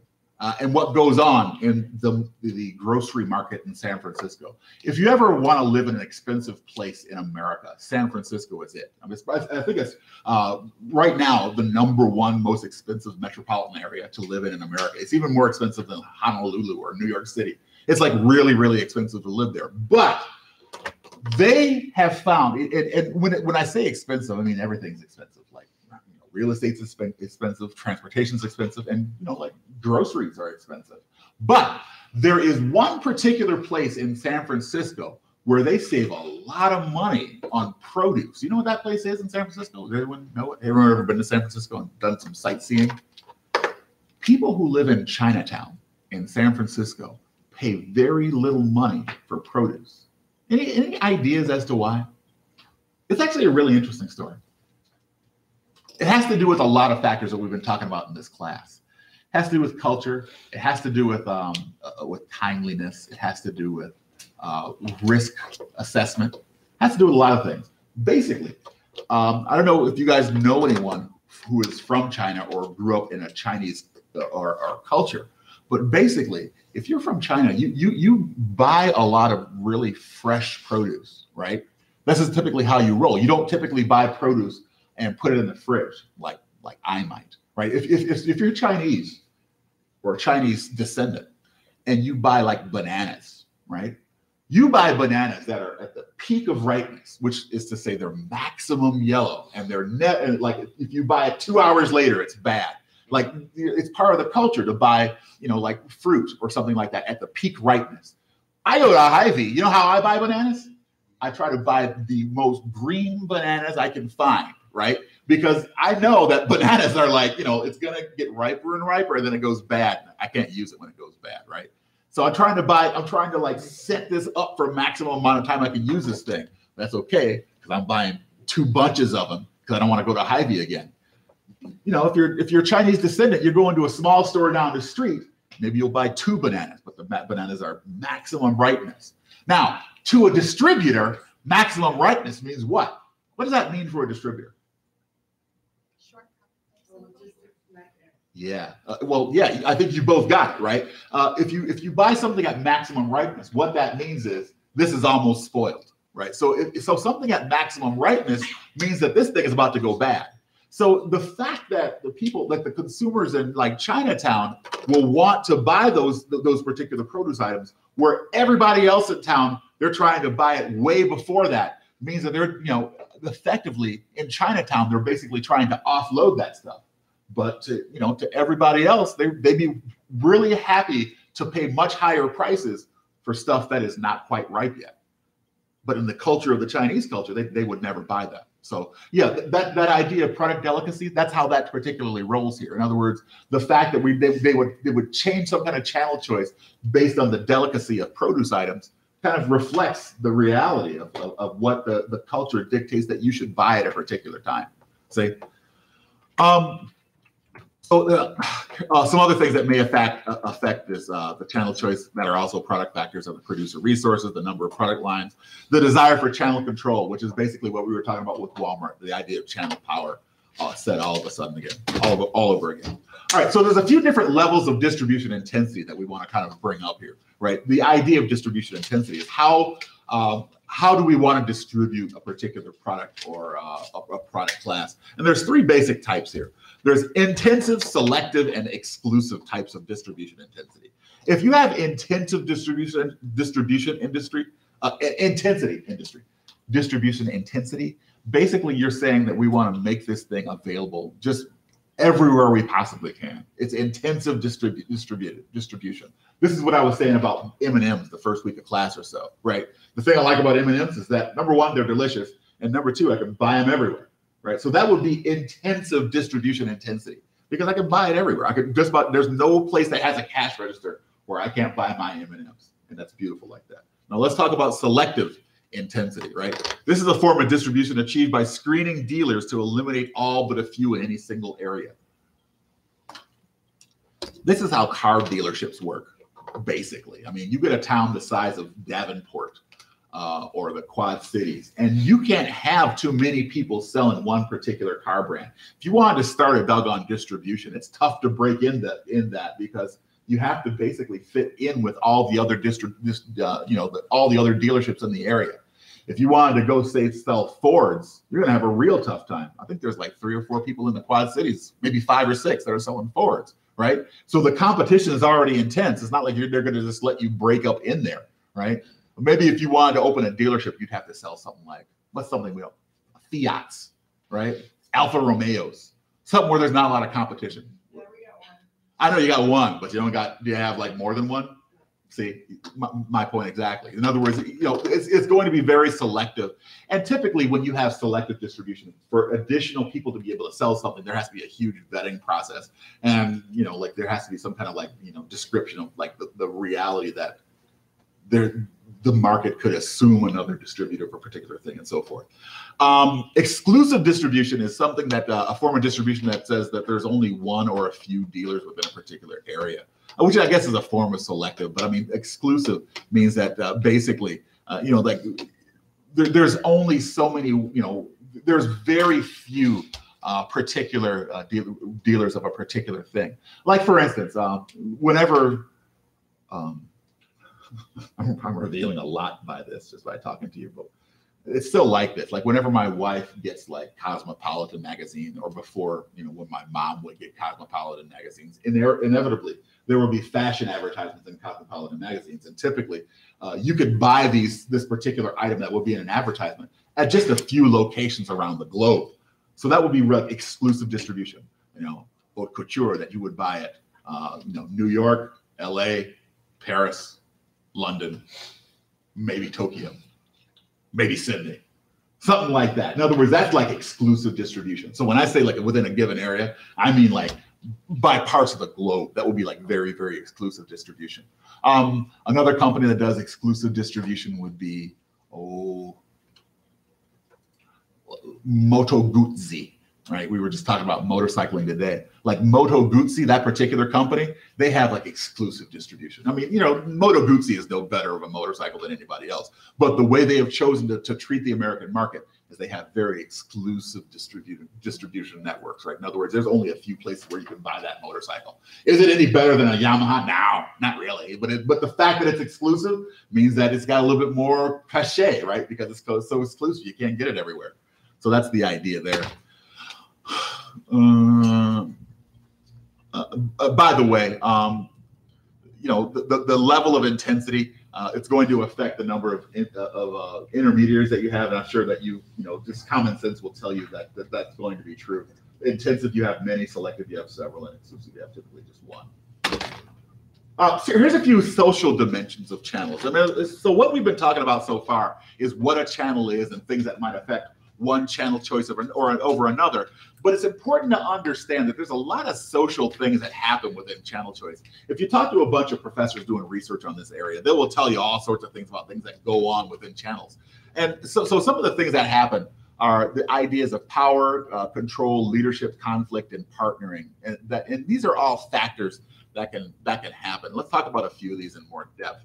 Channel power is a channel member's capacity to control or influence the behavior of other channel members. In other words, if they're the ones that dominate a particular channel, think again of Walmart, they're able to basically dictate the behavior of everybody else in the channel. I'll give you another one that I used to actually do work for, was Ford Motor Company. Ford Motor Company, they're a huge company.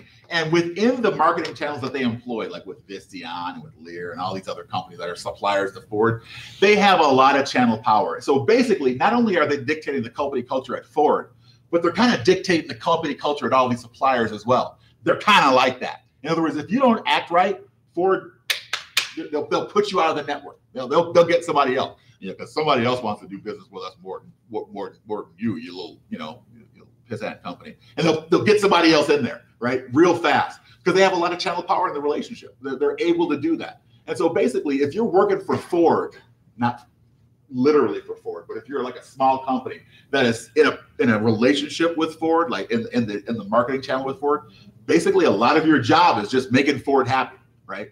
That's a lot of your gig. Channel control is a situation that occurs when one marketing channel member intentionally affects another member's behavior. That's basically a situation that happens often in a lot of like industrial channel relationships, where typically you'll have like, and it's not always bad channel control. I want to mention that.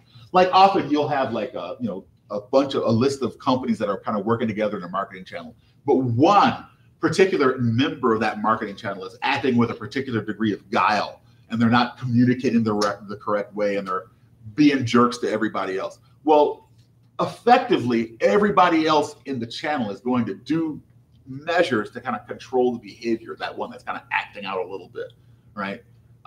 And for whatever reason, perhaps they got a new manager, perhaps they went through a sale, any number of reasons. But there's, in other words, if you're working with other companies, you don't have complete control or autonomy, as long if other people are depending on you for their livelihood and their income. And a channel leader is a member of a marketing channel that exercises authority power over the activities of other members. Channel conflict is another particular, it's kind of the same idea, but basically there's a clash of goals and methods between distribution channel members, right? In other words, there's a certain degree of disagreement of procedure, a procedural disagreement, or perhaps a disagreement based on like values or shared norms or something like that, and it'll come to some kind of loggerheads between the two companies, right? And basically, it'll be something that they kind of have to work out between them. An example of this is like whenever I'm trying to think of a recent example that you guys would be able to appreciate.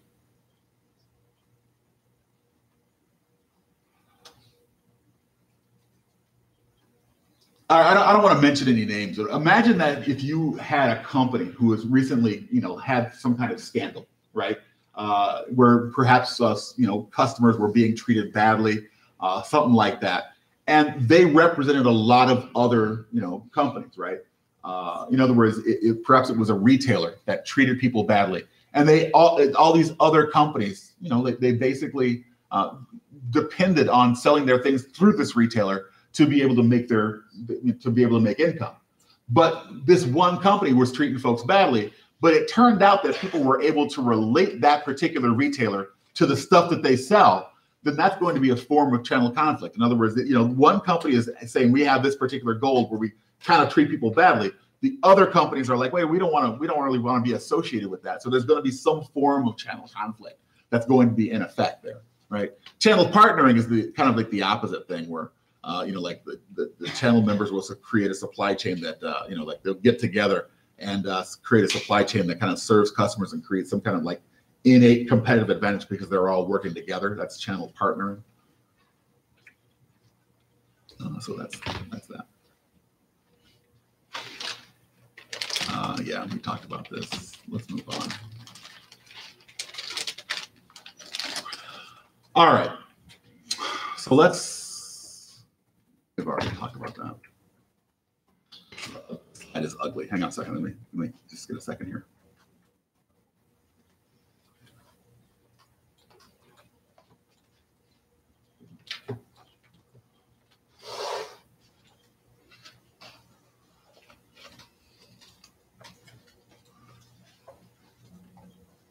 Yeah.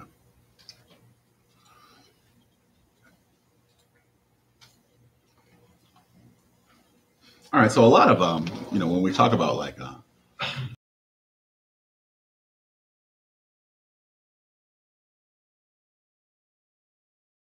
distribution or something along those lines, we think about getting product out, but a whole lot of what we do is about like getting product in. And so basically what what we're talking about when it comes from sourcing and procurement is we're talking about people who work on the side of the business where they're trying to get materials into the company, right? So if you have a role in purchasing or procurement or something like that, or sourcing, basically what you're doing is you're developing specs for particular jobs. You're selecting suppliers, you're negotiating price and service levels that you would want to buy, and you reduce costs. Typically in a B2B relationship, you would write something that would be called an RFP, a request for proposal. In other words, you're looking for people to write you proposals based on what it is you kind of lay out for them. And they would write you a proposal, say, this is what I can give you. And they give you some kind of hints on the price. And then you would get together at a sales meeting and actually hash this out. But if you're in purchasing, a lot of what you do is you handle like the writing of RFPs because you want to be able to take bids on particular types of things. So basically, if you're in sourcing and procurement, what you're doing is you're figuring out, methods of getting things into the company. All right. We've already talked about push-pull strategy and what that means, but it's important to remember that the pull is the more customer-focused strategy, and the traditional focus is typically the push strategy, like McDonald's, right? Because of that, the start of production is based on inventory. Like, in other words, traditionally, if it's based on inventory, it's based on what we have in inventory. But the start of production and the customer focus is based on what people actually order. And manufacturing, because it's going to be more customer focused now, we have the ability to customize things more, right? Like for instance, like one type of shoe, I don't have on any today, but I wear Adidas Samba shoes. I have been wearing these shoes for like 25 years. And the great thing about Adidas Samba, at least I think you can still do this, is that you can buy them in a store and they'll be a lot cheaper, but you also can like make them yourself. If you go to adidas.com, you can actually make your own shoes, and you can like select the color of the stripes on the shoes, and you can select what color you want and what materials you want to be made of and so forth. And that's just something that is extremely customer focused. And it's, they don't produce it until you actually make an order, and they invoke their entire supply chain in order to do this, but everything is able to be more customized. When I buy Adidas Sambas at just a shoe store, I get to pick between red and black, basically. I mean, that's my entire choice set. I think I have blue too, but that's about it, right? I mean, I don't get to pick. I get a pretty cheap shoe because they're mass produced, but I don't get to select things just for myself, right? In other words, I don't get to put my name on the side of the stripe like I want to do. All right. So we've talked before about just-in-time manufacturing when we talked about business marketing, but just to revisit this, just-in-time manufacturing is related very closely to the notion of keiretsu, right?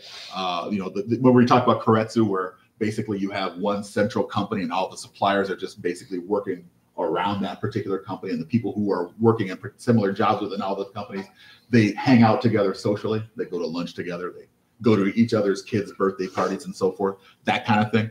Well, just-in-time manufacturing is basically an outgrowth of keiretsu.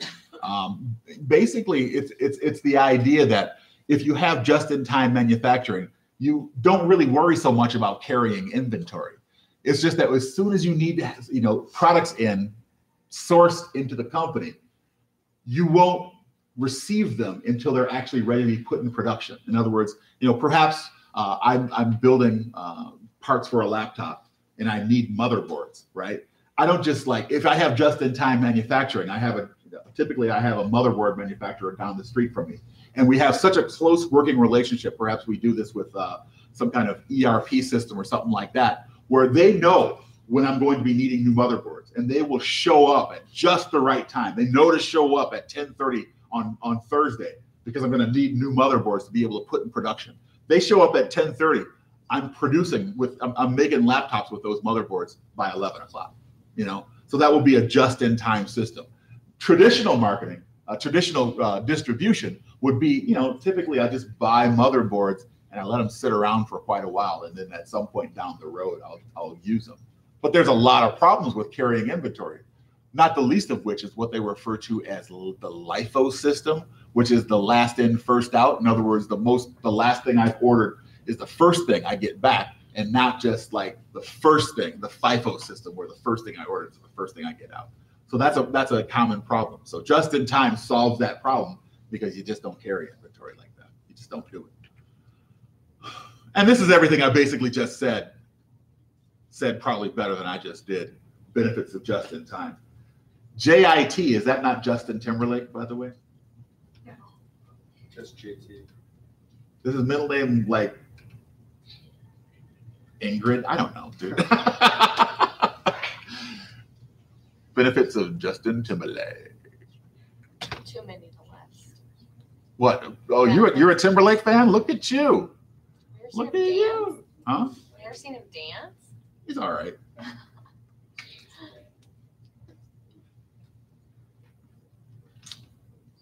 I'm all about Bieber. No, what? It is Randall. It is? Yes. JRT? I'm no longer a fan. All right.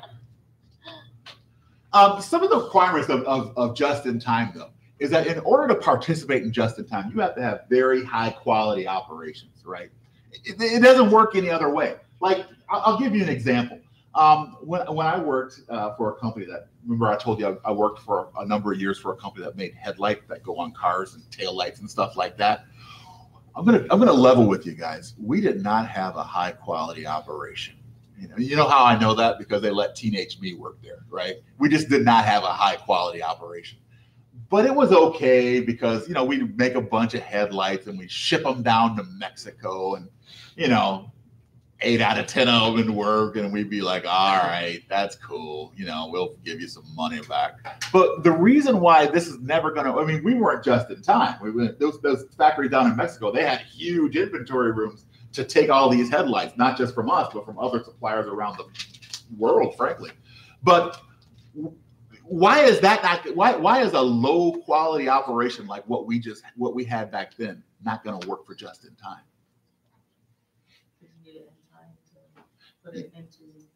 You need it in time, but you need all these things to work because, frankly, if they don't work, that's just basically just a huge loss for you. Because you would order things, you would order. It's not just like time specificity, but it's also number specificity. In other words, if we're going to be running like 120 parts here, I'm only going to send you 240 lights, 2 lights. But all of those have to work, and if they don't work, then basically they can't make a finished good. Right, so they will be up a creek. You have to be able to meet supplier delivery commitments to the minute. And you have to have a crisis management plan. In other words, if things don't kind of work out, if I do send them a bad headlight, they got to have some kind of other way of getting a hold of the headlight quickly, which means there has to be some kind of proximity effect. They have to be close by.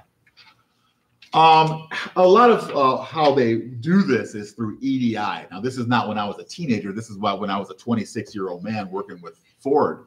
I was working for a steel processor at the time. Basically, how Ford handles things is through EDI, through an electronic data interchange, which is basically a system of a processing system that kind of replaces paper documents, and it allows for electronic transfers of orders and specifics about orders to take place between supplier firms and buyer firms. It allows for very specific types of orders to be made and so forth. So there's a lot of things that are involved in electronic data interchange records. ICS are different ways to control inventories. In other words, this is one of those tools that they might use at Sephora, something like that. Order processing. This is not sexy at all. I can't even understand this right now. What is this saying? Someone teach this. I can't even read this right now. I can't even. I made this, yes, but I can't even read this.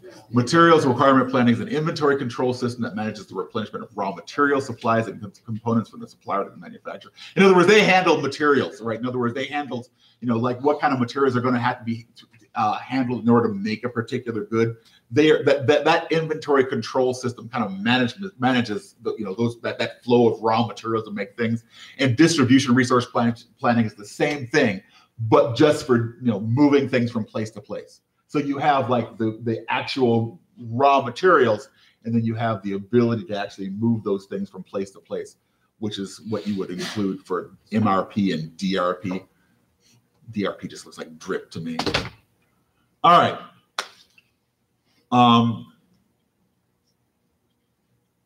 Some functions of materials handling, basically what you're doing. If you're working in materials, is you're just basically working on receiving these things in, and then doing some kind of control where you can better inventory these things. So you identify, sort, and label them.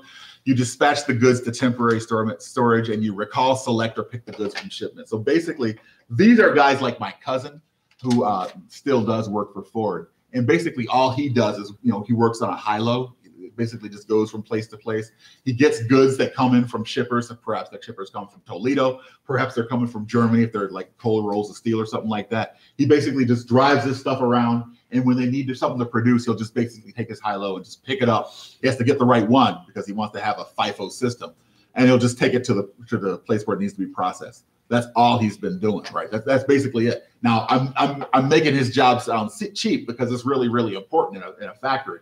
But basically, if you're in materials handling, that's basically what you do. All right, so let's get to some more exciting stuff here. I'll talk for about 5 more minutes, and we'll take another break. But basically, I want to talk to you about how materials go from place to place. There's basically 5 modes of transportation: railroads, motor carriers, pipelines, water, on the water, that is, and over through the airways. And some of the things that affect whether or not you're going to select one mode choice over another, it could come down to, number one, like how expensive it is, how much time it's going to take to ship this thing, how reliable the form of transportation is, how capable, in other words, how much capacity does it have, how accessible it is, and how traceable it is. In other words, can I keep a lock on where the stuff is from place to place? And let's take a look at how well it does for all these things, these 5 modes of transportation. We have at the top the highest to the lowest. So in other words, if you're all the way to the left towards me, you're talking about the highest ranking, and all the way to the other side of the room is the lowest. So for relative cost, the highest cost is air travel. The lowest is to ship something on the water, right? In other words, if you're going to ship something from put something on the water to ship it, that's by far the lowest cost, because those huge, ships, they can just handle so much. And relatively, on a per weight basis, they burn the least amount of fuel. So, I mean, that's a very efficient way to for shipping. That is by far the best cost. Now this is flipped for transit time. Things take forever to ship by water. By air, of course, it's very, very quick, right? So that's another thing. For reliability, typically it's that pipe. Now, what do we mean by pipe? What comes over a pipe? Petroleum. What else? Natural gas. What else? Plumbing. That's a form of natural gas in my house. What else? Huh? Water, electricity, internet. These are all actually considered to be pipeline type stuff. In other words, it kind of comes over some kind of tube or some kind of pipe. For reliability, you can't beat it, right? In other words, it gets things quickly. It gets places quickly. Cable TV comes over a pipeline. Capability to be able to ship a lot of stuff. That is, to be able to send a lot of different types of things. To put something on the water, to put something on a ship is best for that. A lot of the things that we get, like our president often laments the fact that we get way too much stuff from China. And he's, you know, he has a point, to tell you the truth, because if you've ever been to like a shipping facility in California, then one thing that you will find if you go to one of these places is nothing but empty ship containers. I mean, there's just so, I mean, all this stuff that we buy from the nation of China, it comes in these shipping containers that we're just awash in shipping containers from stuff being shipped here. Matter of fact, in California, people have started making houses out of this stuff because there's just so many shipping containers. You got to do something with them. So that's one thing we do. Accessibility, typically we have the leader here is truck. By accessibility, we mean, can this stuff go everywhere? I mean, where can this stuff go? And you know, truck will beat rail because, you know, you can only put stuff where there's train tracks. Matter of fact, I don't know if you guys know this, but the rail system in the United States is not good. It is not good. I was reading that basically, you know, like people come from like very poor nations in like Central Asia and Eastern Europe and Africa, and they look at our rail system and they're like, WTF, dude? What the, you know, what the heck? Why do you have this poor rail system? It is not great. We don't maintain it well. Basically, the rail system in America is a kind of like a case study in what happens when you let like corporate interests dominate things to a point where nothing gets done. Right? In other words, it's like, you know, like all these companies. You ever? I'll give you an example. You ever take a train trip by Amtrak? If you haven't, then you do not know true frustration, because typically when you take a train trip, you will spend a lot of time stopped on the tracks, and you wonder why. Why are we stopped on this track? It's because Amtrak, they basically lease the ability to ride on tracks from other companies that actually own the track, and they have absolute, you know, what is it called when if they have priority over everything else that goes on the track. In other words, if you're on like Canadian Pacific track, and there's a Canadian Pacific train that has to go by, basically you just gotta wait. That's how it is. That's how they roll there. So I mean, you know, I used to take the train a lot from Chicago to Rochester. Oh man, good times waiting on the track. Woo! I could tell you guys some story. Woo! One time I watched 2 movies, complete movies, just sitting there on the track. Hell yeah. All right. And traceability, like in other words, to figure out where things are in the process, like air is the best for that. The lowest is over the pipe. I mean, you can't trace anything by pipe. I mean, all you know is you put something in the pipe here and supposedly it lands. Like with the Alaskan pipeline, you can't trace the oil as it comes through. You just know it. Hey, I put in some oil here and I'm hoping to get it down here. That's when it kind of rolls down here. So it's really bad for that. Okay. We're going to talk about retailing in about 6 or 7 minutes, and then we are done for the day. So you guys go and take a quick break, and then we'll come back and talk about retailing, your favorite topic of the day. Are we still live here? Yes. Hey, guys. What's up? What's up? How you doing? Is it too dark for you? I feel like it might be dark. Huh? Nobody's watching. No, I'm not doing this like live. It's like I'm recording it for later, but it's not gonna. I'll just post it up. You know what I'm saying? Post it up. I don't want anybody sending me any like, "What's up, Miller?" Because that's. Yeah, I don't need that in my life right now. I took my headphones and watched the stream. Good. Good.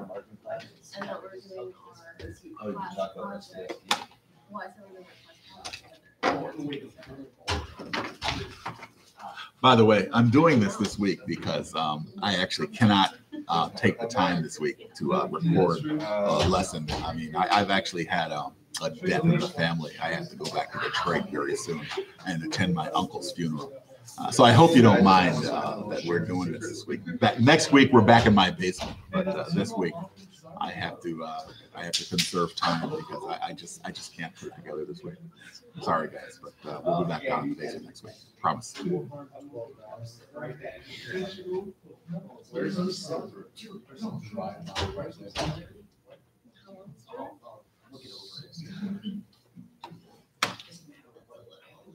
So this is what I found, and this one is way longer than this other one, but I figured I'd be better just to take it out in a second.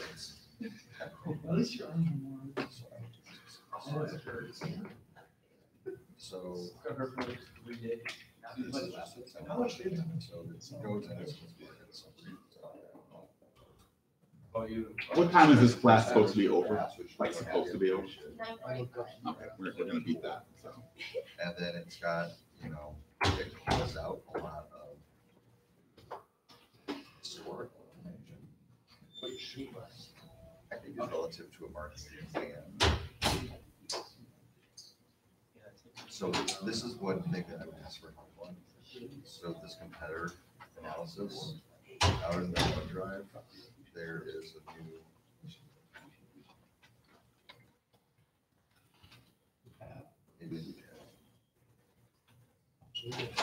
There's one called competitors somewhere here. Competitors. Links. There you go. To competitors in the pricing page, basically. But I could use some help if one of you would take on it. Picking out. That's funny. Yeah, we were there just for a couple minutes though. You like it? Yeah, it was really good. I had the And then coffee. this down here, once you guys figure out, whoever does that piece also do this piece. So distinctly defined. So I mean, you're gonna see the pricing and some of these things, and you'll be able, I think what you can do is start editing, drag and drop, like thinking, I don't know how this works. That, yeah, that was what she got. Well, somehow we'll be able to move things around. Was I like, yeah, I remember it was on the time. Sometimes you just know it's time. Oh, yeah.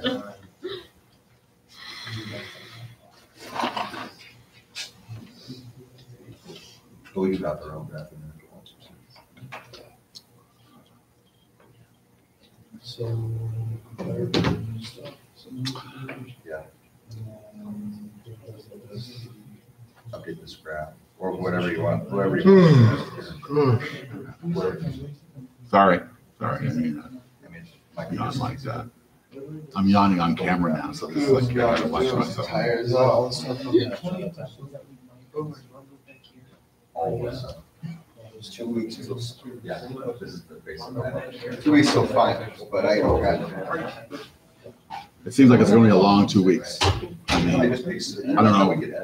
Yeah. This is crazy. My cousin. Right now, it's, ever since this class started, these, I mean, just nuts, Yeah. nuts. I will. You hanging in? I will. You guys, Well, are you guys good? Are you guys okay? I mean, you keeping your head above water? Yeah. Stuff. I mean, with this class, yes. Not biology. I used to hate biology so much, man. Blair for lecture and Peter for staff. Yeah, I like seriously do everything after every test. I go and ask her what I should change, how I should study. I feel so prepared when I take the test. I haven't gotten a bunch of C+ on any of the tests. Just so frustrating. Just stay with it, man. One more test and then final. Yeah. And I'm done with science. I stopped. I was What? You what? Yeah. I was PT. Chemistry made me. I should have done it. Should have dropped and switched last semester. But So I don't know. That's what I'm supposed to man. What's up your stats? Regrets. Super. I'm gonna take like there's like one science class I don't have a lab with, so I'm gonna take that one. oh yeah, is it like one of the low level bios? That'll be so nice. Take that to. Wait, what was that? We have to dissect What was like that the name you were sheep brain tomorrow in biology. that? I'm like, we had to dissect like a pig heart the other week. I was like, I'm not doing this for my life. I don't want to touch that part.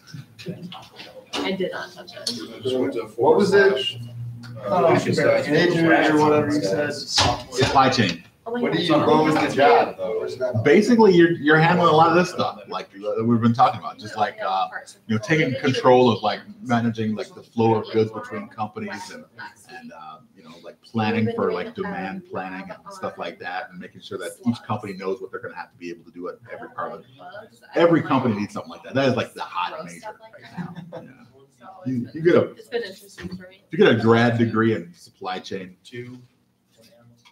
You don't gotta apologize to nobody. Really? It's awesome. Yeah. I like that.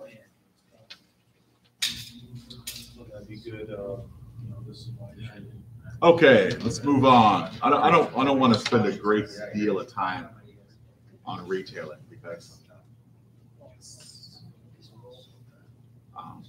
if I start talking too much, I want you to just like step in and say, I have no Yeah. problem doing it right now. I you know how I am. I tend to get like, I start to feel like maybe I'm not explaining this well, but you guys are smart, so we don't really need to do this.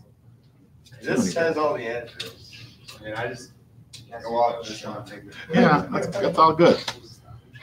All right, so what retailing is basically is like the sale, it's like the very end of the supply chain. So what we're talking about for the rest of the night here is just like things that happen at the very end of the supply chain. So if you're in retailing, basically, you're talking about like all the processes that are involved in, selling goods and services to people at the very end of the supply chain. That is to say, the ultimate customer. That is to say, us showing up at like stores. Like if you're in retailing, you're basically talking about how to get people to actually adopt products or buy products. Not businesses. That's a completely different thing. But like retailing, that's like the use of stores or online sites to be able to sell things. Retailing, a lot of people work in retailing, right? Over 1 million retailers employ more than 15 million people. There's a lot of churn in the retail system now, right? But there's a lot of people still working in retailing. Counts for 11.6% of U.S. employment, probably a little bit more now since this slide has been made.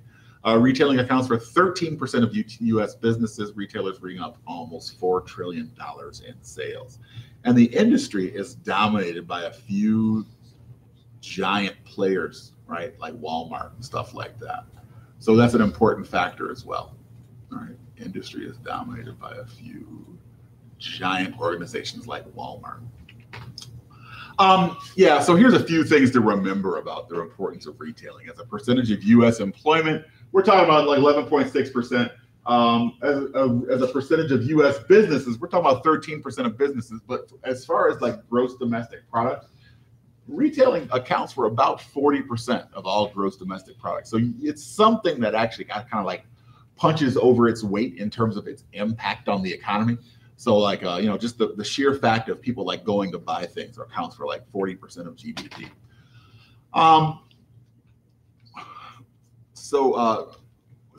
Some ways to like classify retail operations are in terms of, number one, ownership. Like in other words, who owns a particular like product or service and at what level, the level of service they provide, the product assortment, and the price that they charge. So these are some factors. What did I have to say about this? I think I may have had.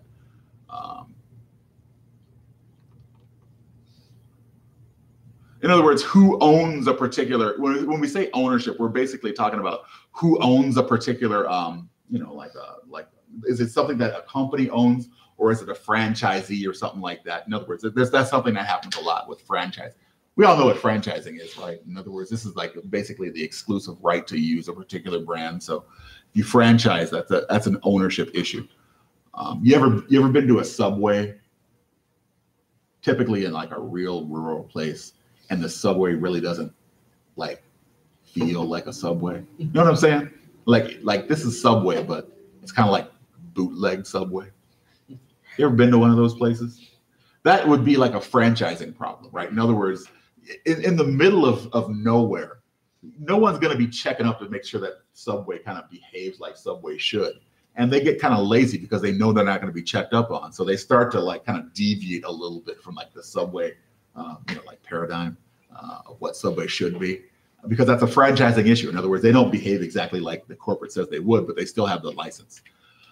There was this one particular place in Pennsylvania that I used to go that was really bootleg Subway. It was like, like you were biting sawdust. It was horrible, but that's just me. So ownership issues, right? In other words, you have like, not only do you have franchises, but you also have independent retailers and chain stores. Independent retailers are retailers that are owned by a single person. So we're talking about like the mom and pop stores. Chain stores are places that, this is a bunch of stores that are operated by a single organization. A good example of that might be like department stores. Typically, department stores are all owned by the same organization. Franchises are people where they have a a general brand, and that the general brand is managed for a central location. But people own franchises as because they have a business. In other words, if you want to have a sandwich shop, you could either open up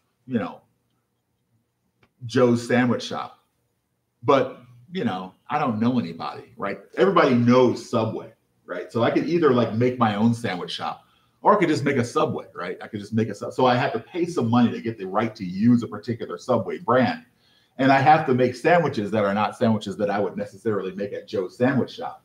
But hey, I got a business to run, and people know Subway. So I'm just basically making sandwiches that people are already familiar with. So that's the idea, right? When it comes to level of service, a few things that we want to discuss is that there's like a continuum. This is a horrible looking slide here. Hang on a minute, guys. There's a continuum that takes place between like self-service and full service for a lot of different types of business. So like if you had a self-service operation, basically you were talking about something that would operate at the level of like factory outlets or warehouse clubs. Basically, you go to shop at one of those places and you're doing a lot of the work that yourself. Like factory outlets and warehouse clubs are places where you have to bring your own things to put your items in. No one's going to really provide you with any significant level of service. Perhaps you would have to even like check out yourself. I hate self-checkout, by the way. Discount stores are some kind of mix in between these things that people would, they would provide you with some service, but not everything. Full service would be something like exclusive stores, right? Where they're providing you a very exclusive kind of experience. Something that could not be like, like there's a high level of service that they're providing you that basically, you're able to take from that. So that's now let's take a look here at the different types of stores and their different service level, right? Oh man, these slides look horrible. It's because I went to Google. But basically, you have these different types of retailers, and you look. And you have these different service levels, right? So basically for department stores, for instance, you would have like moderate to high levels of service. For specialty stores, these are stores that are, special in nature. You have high levels of service. For something like a convenience store or a supermarket, you have, relatively low levels of service. That is not true of Hy-Vee. I mean, at least at Hy-Vee, you have like a moderate level of service that they carry out. I mean, they do a lot of jobs for you at Hy-Vee.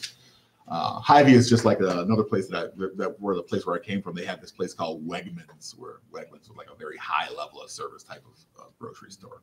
But in general, if you're at a supermarket, it's typically seen as a low level of service. Specialty discount, moderate, low, off-price retailer, low, restaurant, high, low to high, depending on the type of restaurant. It could be low to high.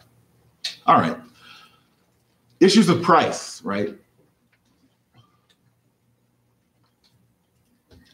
The gross margin on any retailing operation is basically, the amount of money that they make minus the cost of goods sold. So that's basically what we refer to as the gross margin. And here are the major types of retail operations right here. And your book has like specificity on all these different types. I'm not going to spend too much time on this at all. But basically, you have to understand that the distinction between the different types of retailer is kind of like explored here in this slide here. For discount stores, there's a lot of different types of discount stores. Just in case you were confused about that, you have full line discounters, specialty discounters, like people who would sell specialty goods but in a discount format, like perhaps at like a outlet club or something like that, outlet store. Warehouse clubs and off-price discount retailers. Warehouse clubs, by the way, does anyone have a membership at Sam's Club? Now, Sam's Club was primarily in business. I mean, when Sam's Club was created, it was primarily in the business of basically helping other businesses get goods. So if you have a membership at Sam's Club, you have to understand that Sam's Club is really it's a true warehouse that is trying to sell to businesses.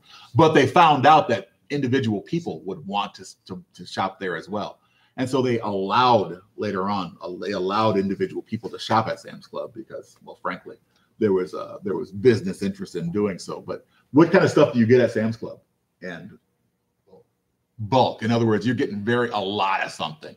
If you, my wife goes to Sam's Club, say I'm going to Sam's Club to get salad dressing, and what she comes back with is like salad dressing for like the next year.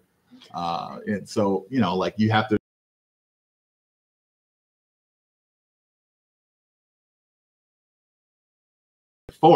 It's for, you know, organizations that are going to be able to use salad dressing and perhaps in the business of making salads, who would use salad dressing at that level of quantity.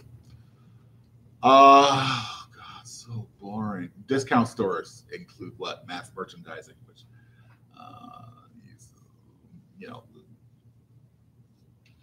mass merchandising is something that Walmart does. Basically, it's where you use moderate to low prices on large quantities of goods to be able to make people buy a lot of something. Whenever you go to Walmart and they have that sign up that says "Watch for falling prices," for instance, you know that is a mechanism that basically refers to the idea of mass merchandising. They bought a whole lot of something and they realize that they can get you into the store based on like these very low prices on one particular thing, like say underwear or socks or something like that. They can get you into the store. And once you're in the store, you're going to choose to buy other things there because they mass merchandise on a few key items.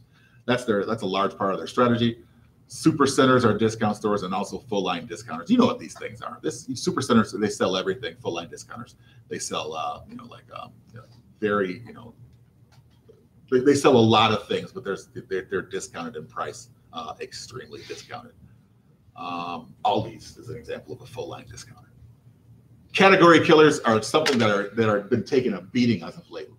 Category killers, basically, they're stores that they dominate the entire marketplace in one particular type of goods. Like, for instance, Home Depot is a category killer. They sell everything that has to do with home improvement or hardware, right? I mean, everything that you could think to buy, you can find it at a category killer like Home Depot or Lowe's or Menards, right? They have pretty much everything. So these are referred to as category killers. Best Buy is also a category killer. Everything that has to do with home electronics or personal electronics, you can find it at Best Buy. What's another pop quiz? What's another category killer?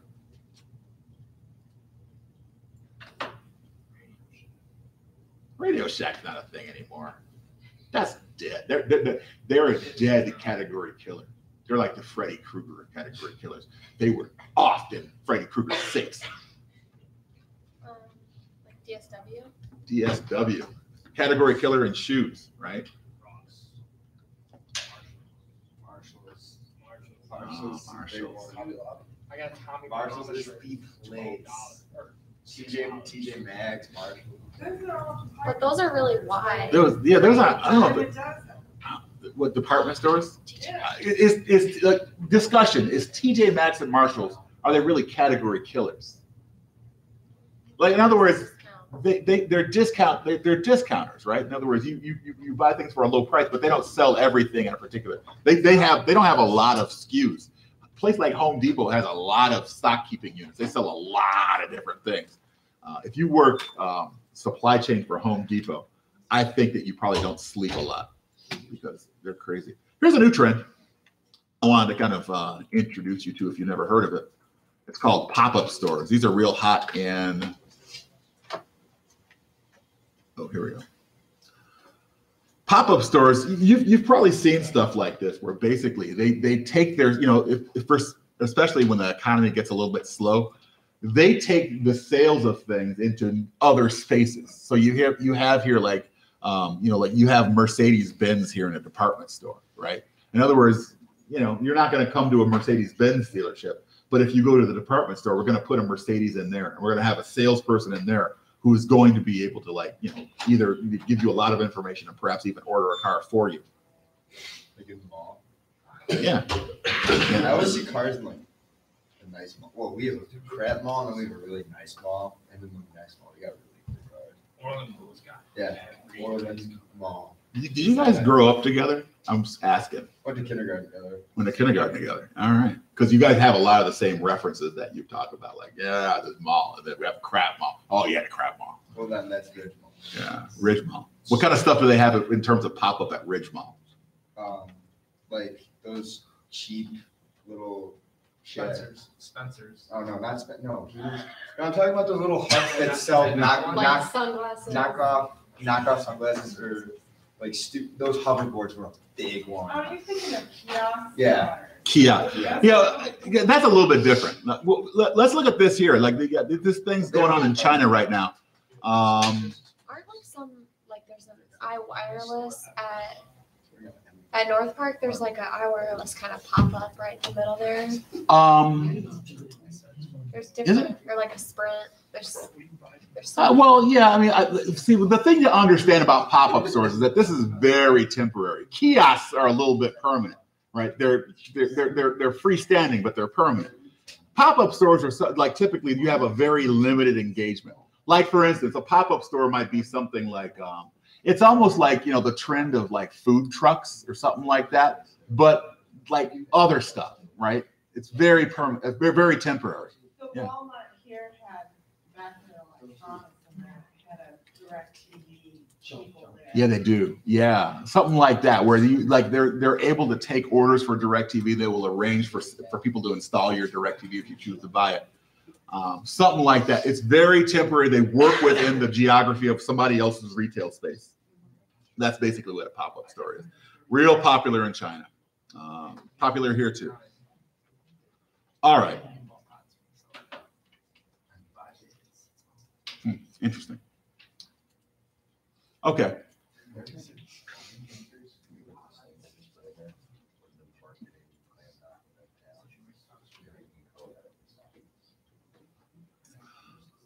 All right, guys, I think that we have worn out our welcome with this retailing stuff. I think that everything else that you can pick up on, I think that it's really not worth, wasting your time with. Does anybody else have any questions about the area of retailing? We kind of know what this is.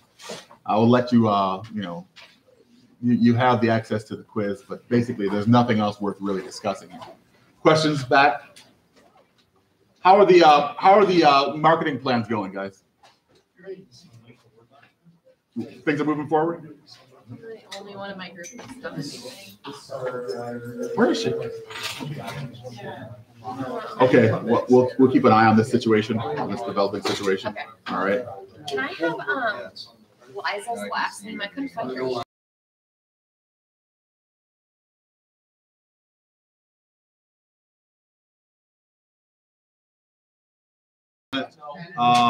And we will. I'll be talking to you soon. Bye. We have a quiz.